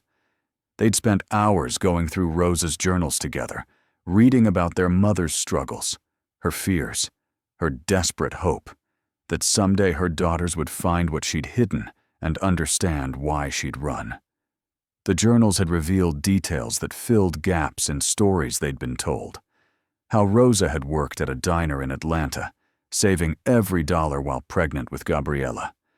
How she'd met Thomas, Sofia, and Elena's father when Gabriella was 3. How he'd been kind and steady and willing to love another man's child as his own. How Rosa had gotten pregnant with Elena 2 years later. How Thomas had left when Elena was 2, unable to handle the pressure of providing for a family on a janitor's salary. How Rosa had worked 3 jobs after Thomas left, cleaning houses during the day, stocking shelves at night, taking in sewing on weekends. How she'd hidden money in jars because banks felt dangerous, official, like places that could take things away. How she'd thought about Port Sullivan every day, but convinced herself that going back meant admitting failure. She never told us any of this, Gabriella said as they drove past Port Sullivan's town limits. Never mentioned Frank, or the warehouse, or why she worked so hard. She was protecting us, from knowing we came from abandonment, from knowing our grandfather built something that failed, from knowing she'd chosen survival over fighting for what was hers. But we deserved to know. Maybe. Or maybe she thought not knowing would free us from carrying shame that belonged to people who hurt her. Webb's office was exactly as they'd left it, cluttered with files and smelling like old paper and coffee. But today, he'd cleared his desk for the documents that would change Elena's life. Loan agreements, authorization forms, wire transfer instructions. Read everything carefully, Webb advised, watching Elena page through contracts whose legal language felt designed to confuse. You're borrowing $2.5 million at 4.2% annual interest. Repayment is due when the estate settles and assets are liquidated. If for some reason the inheritance doesn't come through as expected, you're personally liable. What are the chances it doesn't come through? Minimal. The stock certificates are legitimate. The property deeds are recorded. And your mother's will, documented in her journals, clearly states her intent. The only wild card is Frank Whitmore, and even if he challenges, inheritance law is clear. You and Gabriella are Rosa's only heirs. Elena signed. Her hand was steady, her signature transforming her from someone who'd had $147 5 days ago to someone who would have $2.5 million within hours. Wire transfer will process by 2 p.m. You'll need to open a business account to receive funds this large. I've arranged for the bank manager to meet you at 1:30. At 2:47 p.m., Elena's phone buzzed with an alert from the banking app she'd downloaded an hour earlier. Deposit, $2,500,000. Current balance, $2,500,147. She stared at the numbers, reading them over and over, waiting for them to disappear or reveal themselves as a mistake. But they stayed. Real. Actual. Hers. Mama?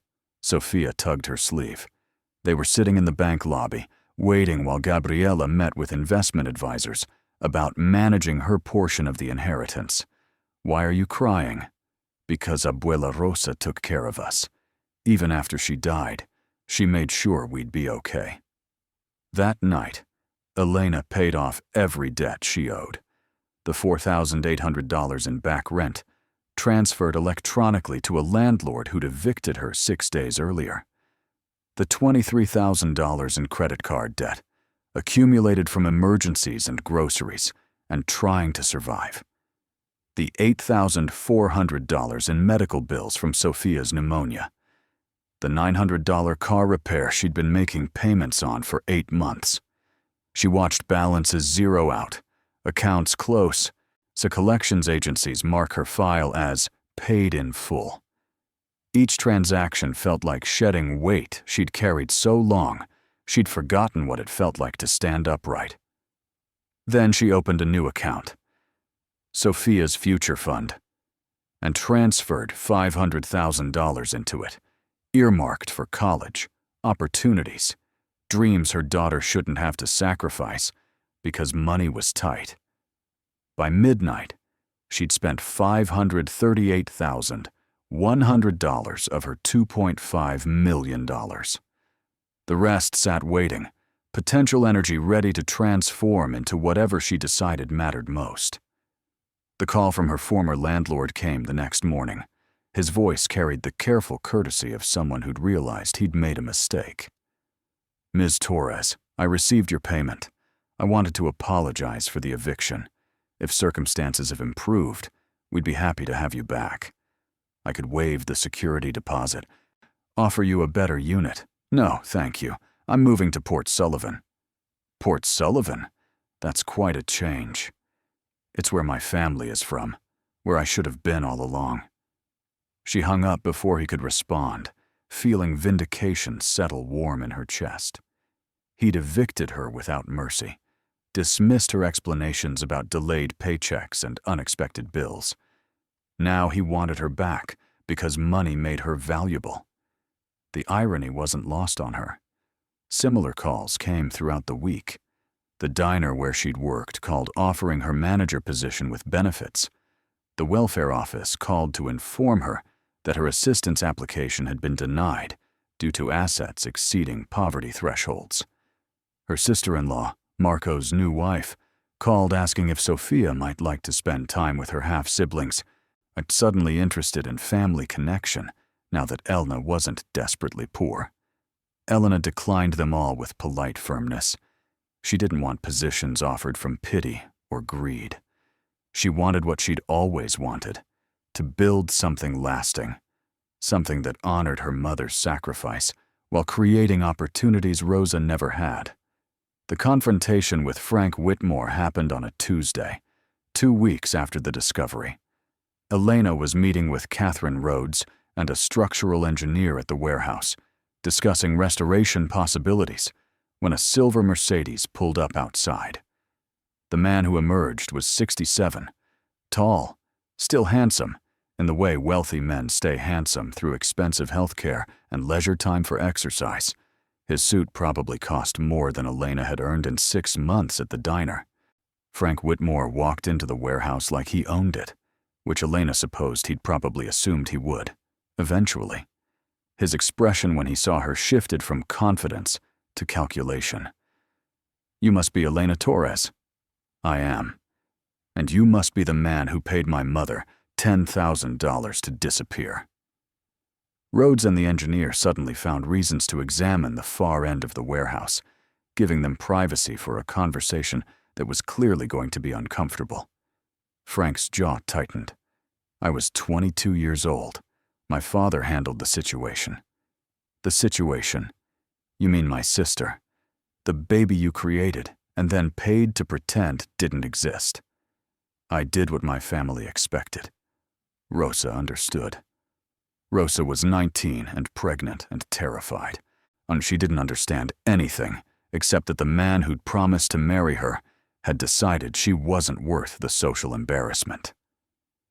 Frank looked around the warehouse with an expression that suggested he was measuring value, calculating potential. I've been trying to acquire this property for 5 years. It's critical to the waterfront development plan. I'm prepared to offer you $3 million for it. That's well above market value for a condemned structure. It's not for sale. Be reasonable.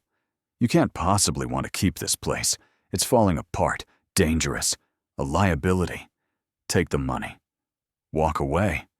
That's what your mother did. The words landed exactly as he'd intended them to, sharp and cutting. But Elena didn't flinch.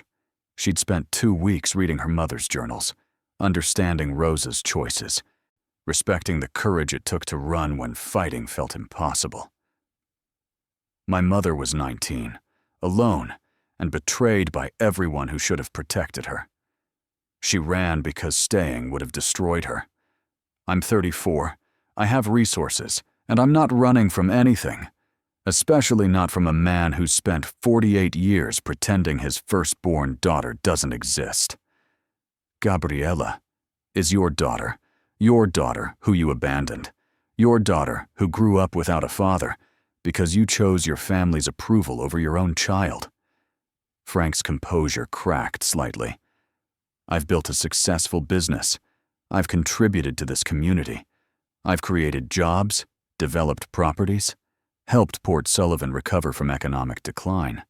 What have you done except show up and demand inheritance you didn't earn? I survived poverty you'll never understand. I raised a daughter on wages that barely covered rent. I learned to make choices between food and medicine, between electricity and transportation. And I inherited property from a woman who worked herself to death while you lived comfortably off a family business built on shipping routes my grandfather helped establish. The accusation hit harder than Elena had intended. Frank's face went pale. What do you mean? Miguel Torres, my grandfather. He owned half the waterfront in the 1950s. Your father's development company bought land from the city in 1985. Land that had been seized for unpaid taxes after my grandfather died. Land that should have passed to my mother, but didn't because she'd run, and because your family made sure she stayed gone. I didn't know. You didn't want to know. You wanted my mother erased. You wanted your mistake disappeared. You wanted to pretend that night never happened, that baby never existed, that you bore no responsibility for destroying a 19-year-old girl's future. Frank stood silent for a long moment. When he spoke again, his voice had lost its edge, becoming something closer to honest. What do you want from me? Nothing. You have nothing I need. No money, no acknowledgement, no apology that would matter after almost 50 years. I want you to know that Gabriella grew up strong and successful and loved despite you. I want you to understand that Rosa built a life that mattered even though you tried to erase her. And I want you to see this warehouse restored and thriving, a monument to the family you tried to destroy. You can't afford restoration. The estimates I've seen put it at $8 to $12 million. Then it's good I'm about to inherit $30 million from the woman you abandoned.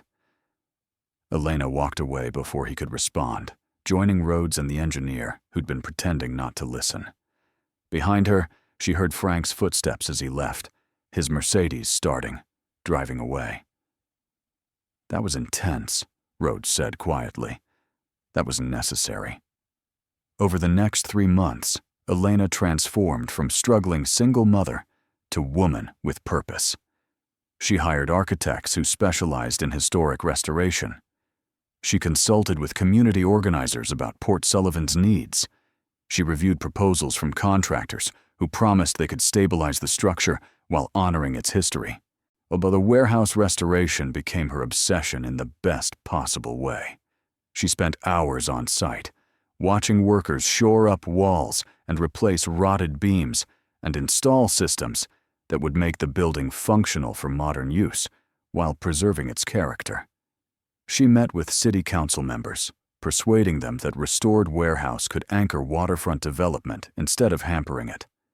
She partnered with non-profit organizations that needed space for community programs. She designed affordable housing units on the upper floors, artists' studios on the second level, and community gathering spaces on the ground floor. "You're creating a legacy," Gabriella told her during one of their weekly calls. "Something that will outlast all of us. I'm finishing what Mama started, proving that the Torres family matters, that we built things that endure." The first loan payment came due in month 3, $21,000 in interest plus principal reduction. Elena paid it from the restoration budget without flinching, understanding that debt in service of purpose felt different than debt from desperation. Probate proceedings moved forward with agonizing slowness. Webb filed motion after motion, authenticating documents, establishing ownership, defending against Frank Whitmore's challenge that Rosa had abandoned her inheritance and therefore forfeited her rights. "He's going to lose," Webb assured her during a particularly frustrating delay. "But he's making it expensive and time-consuming. That's the strategy. Drain your resources until you give up." "I'm not giving up." The stock certificates were authenticated in month 4, and companies confirmed that original shares issued to Miguel Torres in the 1960s and 70s had indeed transferred through inheritance, split through mergers, appreciated through acquisitions. Conservative valuation put them at $28.3 million. Elena received the news in Webb's office, Gabriella beside her, both sisters trying to process that their mother had been sitting on a fortune while working 3 jobs and dying exhausted. "Why didn't she check?" Gabriella's voice broke. "Why didn't she at least look to see if the stocks were still valid?" Because looking meant acknowledging what she'd left behind. Sometimes not knowing is easier than knowing and being unable to act. The property deeds cleared title searches in month 5. 12 parcels in Port Sullivan's downtown district. I'm free and clear of liens now that Elena had paid $187,000 in back taxes and maintenance fees. Current market value, $11.4 million. Combined with the stocks, the inheritance totaled $39.7 million before taxes and legal fees. After taxes and probate costs, you're looking at approximately $22 million net, Webb explained. Split between you and Gabriella, that's $11 million each. $11 million. Elena tried to wrap her mind around it. She'd been evicted for owing $4,800.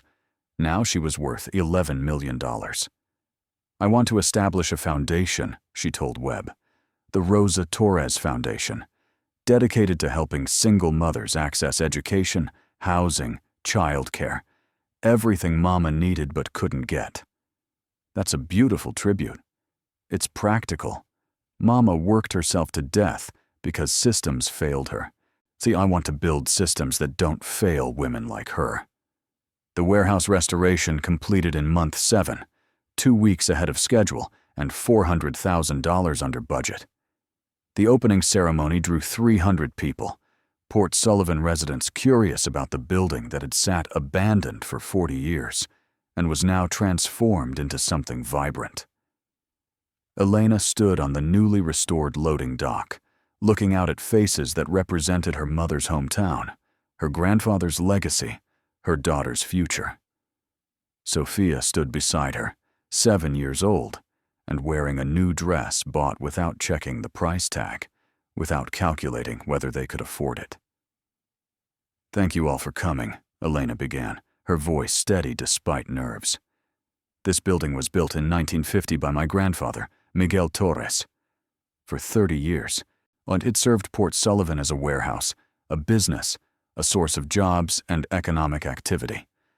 When shipping moved to larger ports, the building became obsolete. My grandfather died. My mother ran. And this structure sat empty for 4 decades, waiting.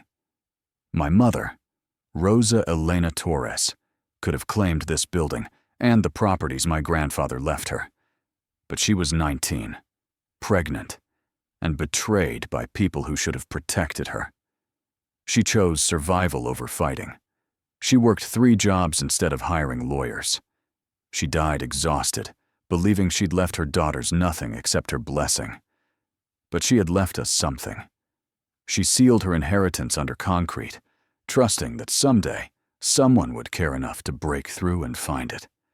3 months ago, my sister and I discovered what she'd hidden: property deeds, on stock certificates, journals documenting her struggle, and a letter explaining why she ran and why she hoped we'd be strong enough to come back and finish what she couldn't. This warehouse is my answer to my mother's hope. It's proof that women in the Torres family don't run anymore. We fight. We build. We create spaces that serve communities instead of just serving profit. The ground floor will house community programs, free childcare for working mothers, after-school tutoring for kids who need it, job training for people trying to rebuild their lives. The 2nd floor will provide studio space for artists at below-market rates. The 3rd floor will offer affordable housing units for families who need stability. This building almost became a parking lot. Instead, it's becoming a monument to survival, to perseverance, due to the idea that sometimes coming home means facing what your parents ran from and proving that history doesn't have to repeat itself. The crowd applauded. Elena saw tears on faces of people who'd known her grandfather, who remembered when the warehouse had been vibrant. She saw Frank Whitmore standing at the back, his expression unreadable. After the ceremony, people approached with stories. Old employees who'd worked for Miguel, remembering him as fair and demanding. Teachers who'd taught Rosa in high school, remembering her as bright and sweet and deserving of better. Harbor workers who'd loaded ships from this very dock, who'd watched the industry die and wondered if Port Sullivan would survive. "Your grandfather would be proud," one elderly man told her, his hand shaking as he gripped hers. "He built this place believing it would outlast him. You proved him right." Frank Whitmore approached last, after the crowds had thinned, and Elena stood alone with Sofia and Gabriela. He looked smaller somehow, diminished by context, that forced him to confront what he'd run from. "I owe you an apology, several apologies, to your mother's memory, to Gabriela, who deserved a father, to you for trying to take what was rightfully yours. You're right. You do owe us apologies, but apologies don't change the past. Gabriela grew up without you. Mama died exhausted. Those facts don't alter because you're sorry now. I know. I just wanted you to hear me say it. I was a coward. I chose comfort over responsibility. I let my father make decisions that destroyed lives, and I've spent 48 years benefiting from property that should have been Rosa's. So, what do you want? Forgiveness? Absolution?" Frank looked at Gabriela, who'd been silent through this exchange, her face carefully neutral. "I want to know my daughter, if she'll let me. I want to meet my grandchildren. I want to acknowledge what I denied for almost 50 years. Gabriela's voice came quiet, but firm. "I'll think about it. Not because you deserve it. Because my children deserve to know their history, even the ugly parts. But understand, you're not my father. My father was the absence that taught me what not to do with my own kids. You're just a man who contributed DNA and then ran. I understand." He left without asking for more, seeming to recognize that anything else would be pushing beyond what he'd earned. So Elena watched him go, feeling something between vindication and sadness. Her mother had been destroyed by this man's cowardice. But standing here, in the restored warehouse, with $11 million in inheritance and a future built on refusing to run, Elena realized that the best revenge wasn't making Frank suffer. The best revenge was thriving. 6 months after the discovery, Elena bought a house in Port Sullivan. Not a mansion, though she could have afforded one. A modest Victorian 3 blocks from the waterfront, with a yard for Sofia to play in, and a porch where Elena could sit in the evenings and think about everything that had changed. Sofia started school in Port Sullivan, made friends whose parents weren't judging Elena for being poor. Elena volunteered at the warehouse's community programs for teaching literacy to adults who'd never learned, helping single mothers navigate systems that seemed designed to confuse. The Elena Torres Foundation awarded its first grants in month 8. $2.3 million distributed to organizations serving single mothers in Georgia, providing childcare subsidies, housing assistance, job training, emergency funds for women facing crises that threatened to destroy their stability. "Mama would be so proud," Gabriela said when they announced the grants together at a press conference. "She worked 3 jobs trying to provide for us. Now, her inheritance is providing for thousands." Elena thought about that often, in quiet moments. How Rosa had died believing she'd failed, believing she'd left her daughters nothing. How wrong she'd been. How her sacrifice had planted seeds that bloomed into forests. A year after the discovery, on the anniversary of breaking through concrete and finding the steel box, Elena returned to the warehouse alone. The building hummed with activity now. Children in the after-school program, artists in studios, families in apartments overhead. Proof that abandoned spaces could be reclaimed, that failures could be transformed, that history didn't have to equal destiny. She stood in the southeast corner, where newer concrete still showed slightly different coloring from the surrounding floor. The spot where her mother had hidden treasure, specifically for daughters to find. The spot where Elena's life had split into before and after. Her phone buzzed. A text from Sofia's teacher. Sofia told her class today that her abuela was a superhero who hid treasure and changed everything. Thought you'd like to know. Elena smiled, tears threatening. Rosa had been a superhero. Not the kind who fought villains, but the kind who survived impossible circumstances and left tools for her daughters to build better lives. She typed back, "Tell Sofia her teacher is right, and that superheroes don't wear capes. Sometimes they just work 3 jobs and hope it's enough." That evening, Elena sat on her porch with Gabriela, watching Sofia play with Gabriela's children in the yard. The sisters had spent a year learning to be family again, letting go of resentments built from years of comparing circumstances. "Do you ever wonder what would have happened if Mama had fought?" Gabriela asked. "If she'd stayed in Port Sullivan and claimed her inheritance instead of running?" "Every day. But I think she made the only choice she could. So 19, pregnant, abandoned, facing a town that would have destroyed her for being unwed and pregnant. Running kept her alive. Fighting might have broken her. But we'll never know. No. We'll just honor what she did choose. She chose to survive, to work, to raise us with love even when love wasn't enough to pay bills, to hide her inheritance where we could find it when we were strong enough to fight battles she couldn't win." They sat in silence, watching children play, understanding that they'd been given a gift that transcended money. They'd been given their mother's story, complete and honest and painful. They'd been given permission to be strong where she'd been vulnerable. They'd been given the chance to finish what she'd started. "The foundation is growing," Gabriela said. "We received 100 grant applications this month. Single mothers across Georgia, all struggling with systems that don't support them. We'll help as many as we can. Make Mama's death mean something beyond private grief. It already means something. It means 2 daughters who refused to accept that poverty was destiny, who broke through concrete looking for truth, who found treasure and used it to build legacy instead of just building wealth. Elena thought about legacy often now. Not the legacy of money, though that mattered. The legacy of choice, of refusing to run when fighting became possible, of honoring mothers who survived impossible circumstances by making those circumstances less impossible for other mothers. Sofia called out from the yard, wanting her mother to watch her cartwheel.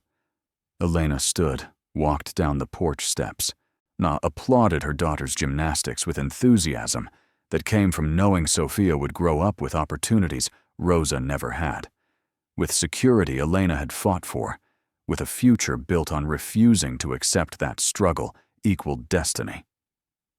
The warehouse stood 3 blocks away, visible from Elena's porch if you knew where to look. Its lights glowed warm against twilight, each window representing someone using space that had been abandoned, someone benefiting from a building that almost became a parking lot. Miguel Torres had built it in 1950, believing it would last. Rosa Torres had hidden treasure in it in 1982, believing her daughters would find it. Elena Torres had restored it in 2026, believing that some stories deserve endings different from the ones trauma writes. All 3 were right. The warehouse stood, would continue standing. I would outlast all of them, not just as a building, but as proof that women who refuse to stay defeated can transform loss into legacy, can turn running into returning, can break through concrete and find treasure that changes everything.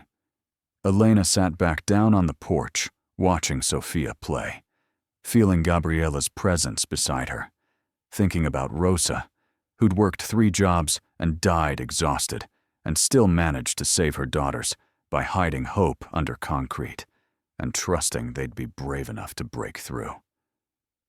"Thank you, Mama," she whispered to the twilight, "for running when you had to, for working when running wasn't enough, for leaving treasure where we could find it, for believing we'd be strong enough to claim what you couldn't." The wind carried her words away, or maybe toward her mother, or maybe nowhere at all. It didn't matter. Rosa had heard, in whatever way mothers who'd passed on heard their daughters' gratitude. The warehouse lights glowed brighter as evening deepened. Inside, lives were being rebuilt. 1 after-school program and 1 art studio, and 1 affordable apartment at a time. Outside, Elena sat with her sister and watched her daughter play, understanding finally what her mother had known all along. Treasure isn't what you hide under concrete. Treasure is what you leave behind when you're gone. Treasure is daughters who love you enough to break through concrete looking for truth. Treasure is legacy built on survival and transformation and refusing to let trauma write the only ending. Rosa Elena Torres had left treasure beyond measure, and her daughters had found it, claimed it, multiplied it into something that would outlast them all. That was enough. That was everything. The day after the loan cleared, Elena did something she hadn't done in 7 years. She went shopping without checking price tags. The department store in Atlanta felt foreign, intimidating in ways the thrift stores she frequented never had. Everything was bright and new and expensive, designed for people who didn't have to calculate the cost of wanting something. Sofia gripped her hand tightly, sensing her mother's discomfort even as they walked through aisles of children's clothing that actually fit properly. "Mama, these are so pretty." Sofia touched a dress with purple flowers, the fabric soft in a way the discount store polyester never was. "Try it on, baby." "But it costs." Sofia had already turned the tag over, reading the number with the practiced efficiency of a child who'd learned young that prices mattered. "It doesn't matter what it costs. If you like it, we'll get it." Sofia's eyes widened. "Really?" Elena nodded, throat tight with emotion. This was what money meant.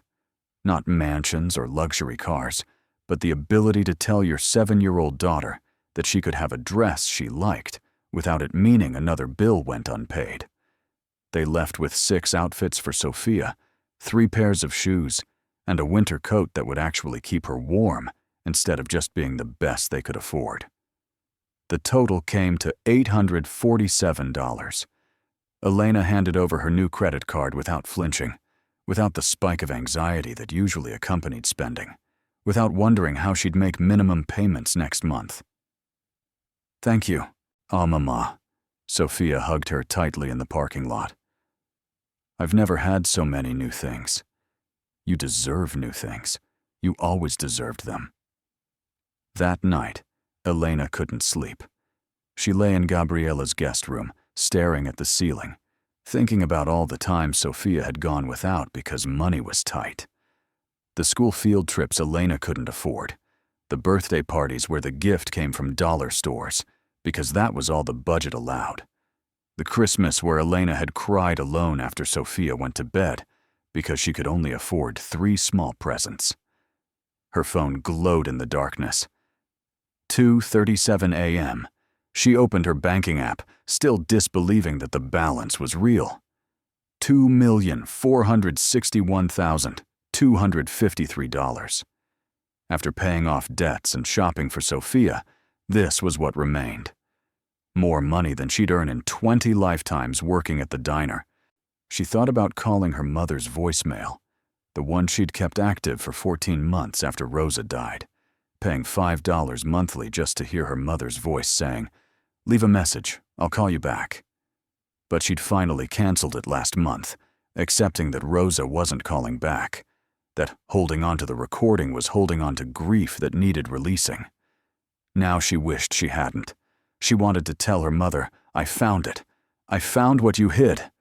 And I understand why you ran." The next week brought a parade of financial advisors, all recommended by Webb, all offering to help Elena maximize her wealth potential. They spoke in language she didn't understand, about trusts and offshore accounts and tax shelters and investment vehicles designed to protect wealth from people who might want to take it. Elena sat through 3 meetings before finding someone who spoke her language. Marcus Chen was 43, the son of immigrants who'd worked in factories and saved every penny, who understood money from the perspective of people who'd never had enough rather than people who'd always had too much. "You want my honest advice?" Marcus asked during their consultation. "Don't get fancy. Put $5 million in an index fund and forget about it. That grows at 7 to 8% annually, giving you $350,000 to $400,000 per year to live on without touching the principal. The rest? Use it for things that matter. Your warehouse project, your foundation, your daughter's future. That's it? That's your wealth management strategy?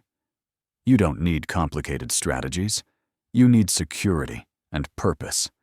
Security comes from having more money than you can spend. A purpose comes from spending money on things that matter. Everything else is just wealthy people trying to get wealthier." Elena hired him immediately. The meeting with Sofia's school happened 3 weeks after the discovery. Elena had arranged it, needing to understand how her sudden wealth would affect her daughter's education and social life. Principal Morrison was younger than Elena expected, maybe late 30s, with the earnest enthusiasm of someone who still believed education could change lives.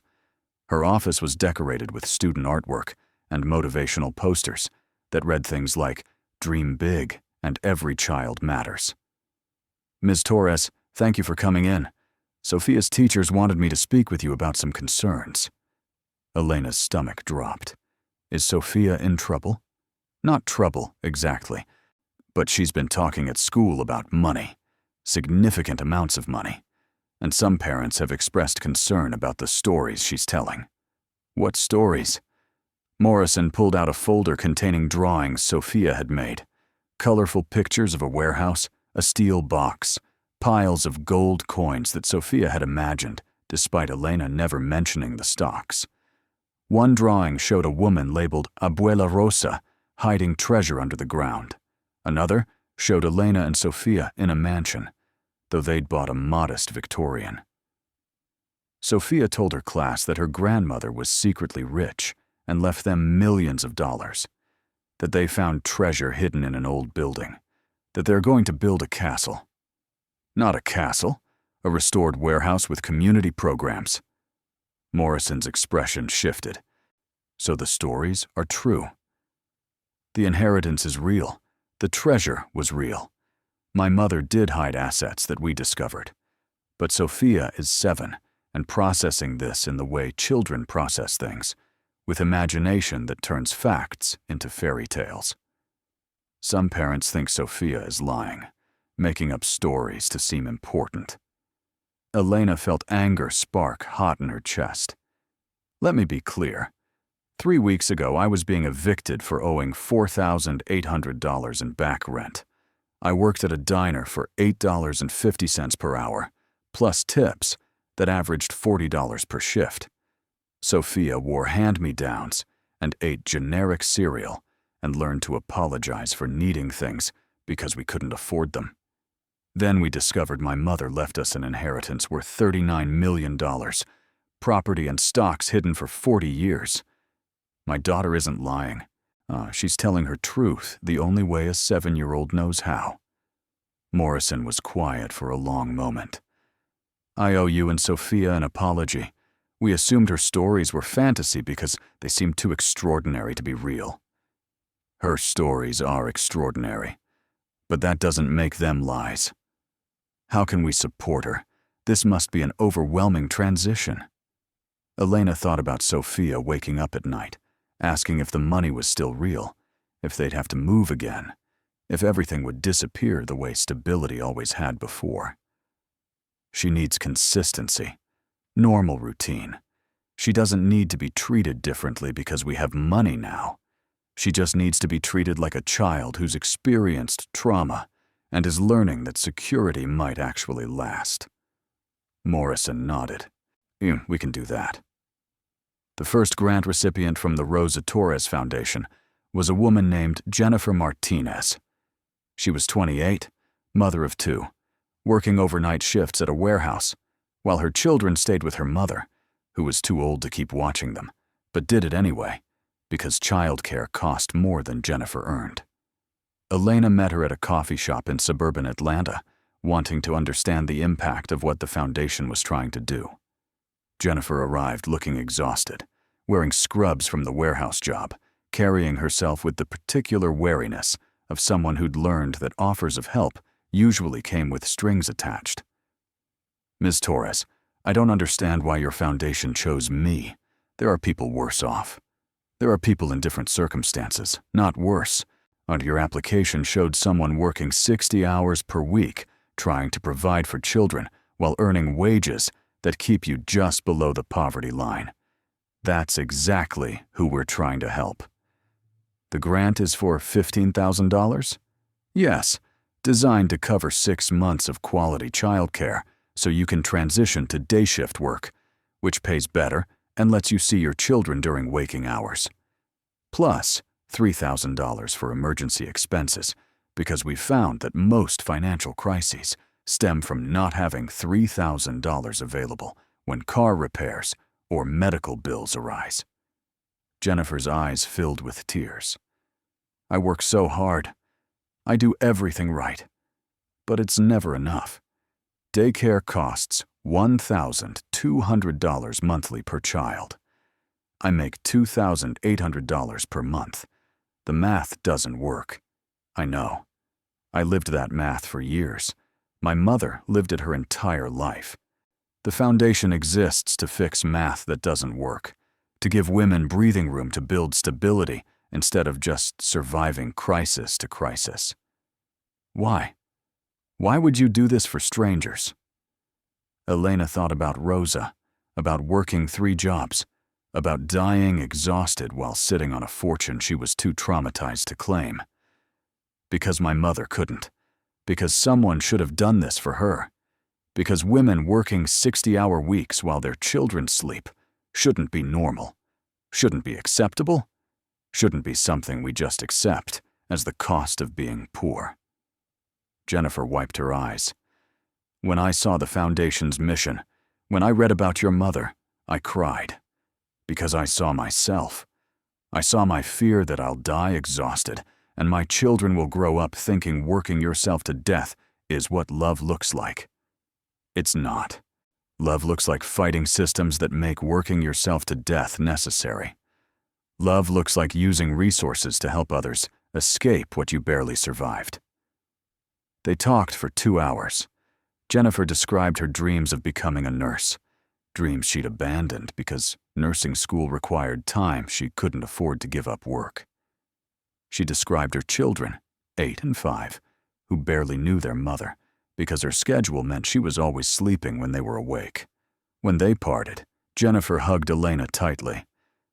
"Thank you for seeing me, for believing I deserve help." "You don't deserve help. You deserve justice. Help implies charity.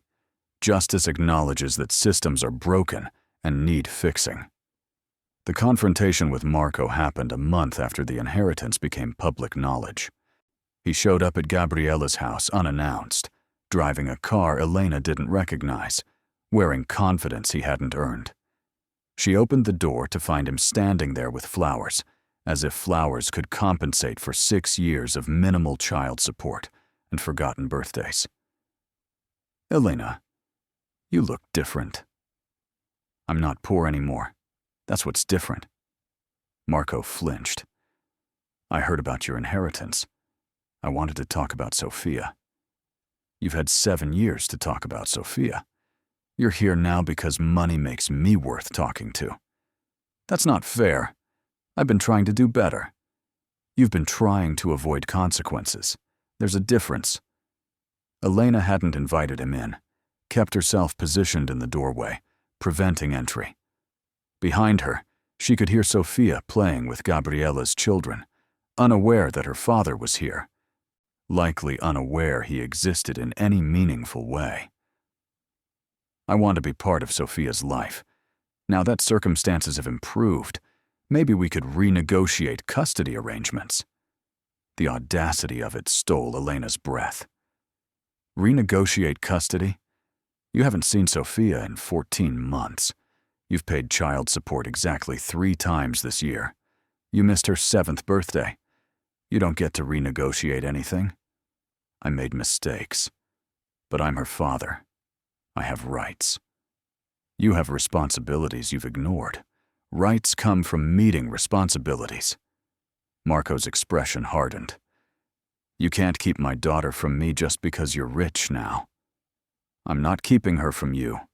You kept yourself from her by choosing to disappear. Money didn't change that. Money just made you suddenly interested."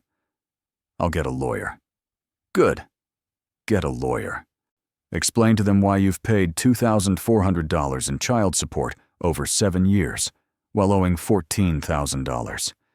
Explain why you've seen your daughter twice in 2 years. Explain why you're suddenly interested now that we have money. I'm sure that'll go well." She closed the door in his face, hands shaking with rage and vindication.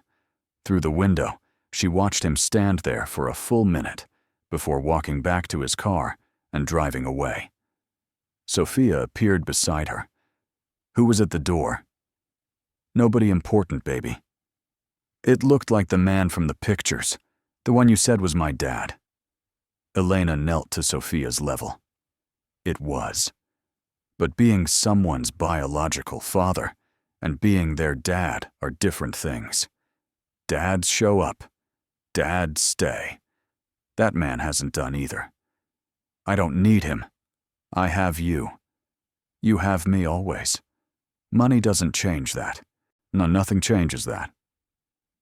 The warehouse's first tenant moved in during month 4 of restoration. Isabel Reyes was an artist in her 60s, a painter who'd spent 40 years creating work that galleries called too raw and collectors called uncommercial. She'd lived in her van for 3 years, painting in parking lots and selling pieces for barely enough to cover gas and art supplies. Elena had found her at a Port Sullivan street fair, surrounded by canvases that took Elena's breath away. Dark, visceral paintings of women's faces marked by struggle and survival. Pieces that spoke truth instead of beauty. "You paint trauma," Elena had said, studying a canvas showing a woman's hands covered in scars. I paint survival. Trauma is just the context. Elena bought 3 paintings for $1,500, triple what Isabel had been asking. Then she offered her a warehouse studio for $200 monthly, a third of market rate. Isabel had cried. I haven't had a real studio in 15 years. Why would you do this? Because artists who paint truth deserve space to do it. Because women who survive deserve to thrive. Now Isabel was moving equipment into a second-floor studio with windows overlooking the harbor. Elena helped carry canvases, listening to Isabel describe paintings she'd dreamed of creating but couldn't, because van living left no room for ambition. This space changes everything, Isabel said, standing in the empty studio, sunlight flooding through industrial windows. I can paint big again. I can paint multiple pieces simultaneously. I can finally do the work I've been carrying in my head for decades. That's what the warehouse is for, giving people space to become what they haven't had room to be. Over the following months, 11 more artists moved into warehouse studios. A sculptor who worked with recycled metal, a photographer documenting climate change, a textile artist creating pieces from discarded clothes, each one paying below market rent, each one finally having space to create without poverty choking their ambition. The after-school program launched in month 5, serving 40 children whose parents worked jobs that ended after school let out. Elena hired 3 teachers, bought supplies, created curriculum focused on arts and literacy and emotional support for kids carrying trauma home from homes that couldn't provide stability. She watched children arrive each afternoon, some hungry because school lunch had been their only meal, and some carrying anxiety because home meant uncertainty. She watched them settle into routine, into safety, into understanding that this space would be here tomorrow and the day after and the day after that. One boy, Marcus, age 9, reminded her painfully of Sofia. Quiet, careful, always watching for signs that security might evaporate. He came every day, completed homework with fierce concentration, never asked for anything extra. Elena sat with him one afternoon while other children played. How's school? Fine. Your teacher says you're really good at math. Marcus shrugged. Math makes sense. It has rules that don't change. Life has rules that don't change too. You're allowed to ask for things. You're allowed to take up space. Mom says don't ask for things we can't afford. Elena's heart broke. Some things aren't about affording. Some things are about deserving. You deserve to be here. You deserve snacks when you're hungry. You deserve help with homework. You deserve all of it. And none of it requires asking permission. Marcus looked at her with old eyes and a young face. You sound like someone who understands. I do. I was you. My daughter was you.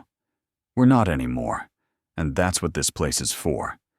Making sure fewer kids have to be you. The Port Sullivan Gazette ran a feature story in month 6, Local Warehouse Transformed, How One Woman's Discovery Changed a Community. The reporter, a woman named Sarah Chen, had interviewed 50 people for the piece. Business owners who remembered Miguel Torres, former employees who'd worked the warehouse in its heyday, residents who'd watched the building decay for 40 years, our artists and families, and children who now used the space Elena had created.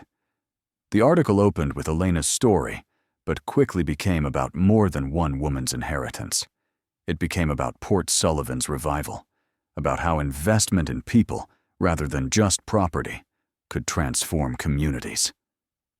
Frank Whitmore was quoted, his words carefully neutral. The Torres family has deep roots in Port Sullivan. It's gratifying to see the warehouse returning to productive use, even if it's not the use I would have chosen. Elena was quoted too, her words more direct. My mother ran from Port Sullivan because this town made her feel worthless. I came back to prove that women who are dismissed and abandoned and forced to run can return and build things that matter. The warehouse is proof that some stories deserve better endings than trauma rights. The article included a photograph of Elena standing in front of the restored warehouse, Sofia beside her, both of them smiling. The caption read, "Rosa Torres died without claiming her inheritance. Her daughters ensured her sacrifice wasn't wasted." The day the article published, Elena's phone exploded with messages. Reporters requesting interviews, foundations asking about collaboration, women sharing their own stories of poverty and survival, and dreams they'd abandoned because survival took everything they had. One message came from Jennifer Martinez, the first grant recipient. "You changed my life. The foundation gave me breathing room to transition to day shift. I make $800 more monthly now. My children know me again. I'm enrolling in nursing school next semester. Thank you for seeing me when I was invisible." Elena read the message 3 times, tears streaming. This was what money meant. Not luxury, not status. The ability to change lives for women who were working themselves to death the way Rosa had. She texted back, "You were never invisible. Systems just refuse to see women working impossible hours for impossible wages. Keep becoming everything you're meant to be." The Rosa Torres Foundation's first anniversary gala took place in the warehouse, exactly 1 year after Elena had broken through concrete and found the steel box. 300 people filled the ground floor, a mix of grant recipients, donors, community members, and women who'd been helped by programs the foundation funded. Elena stood at a microphone, looking out at faces that represented her mother's legacy made visible. She wore a simple black dress, nothing expensive, just something that made her feel like herself rather than someone pretending to be wealthy. A year ago, I was being evicted for owing $4,800. I had $147 in my checking account.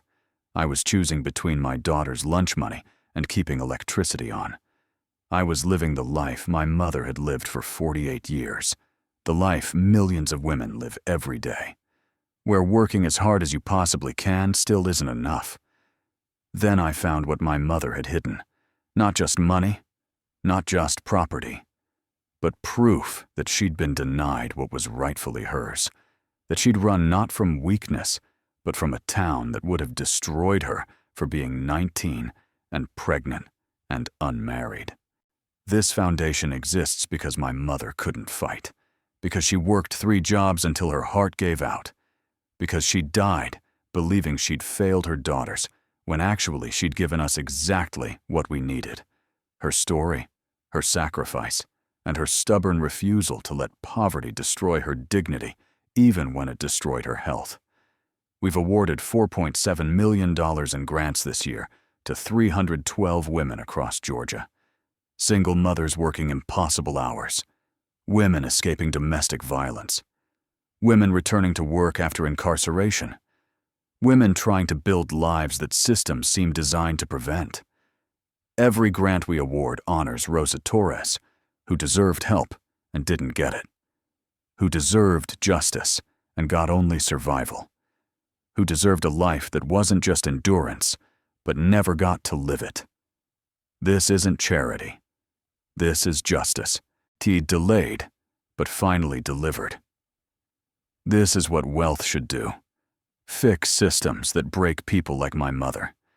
Transform survival into thriving. Prove that poverty isn't destiny.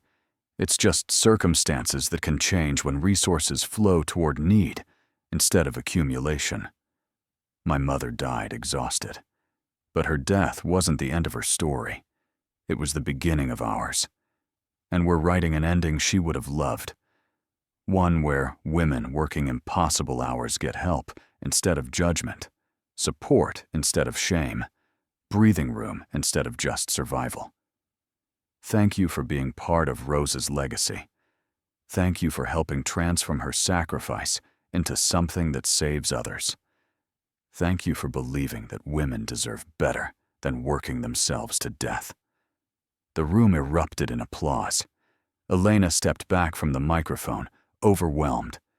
As women approached to share their stories, each one a variation of Rosa's story, each one proof that her mother's struggle hadn't been unique, just universally ignored.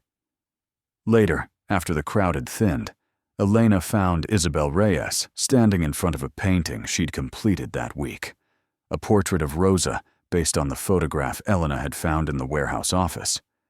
Rosa at 19, standing in front of the building when it represented promise instead of failure.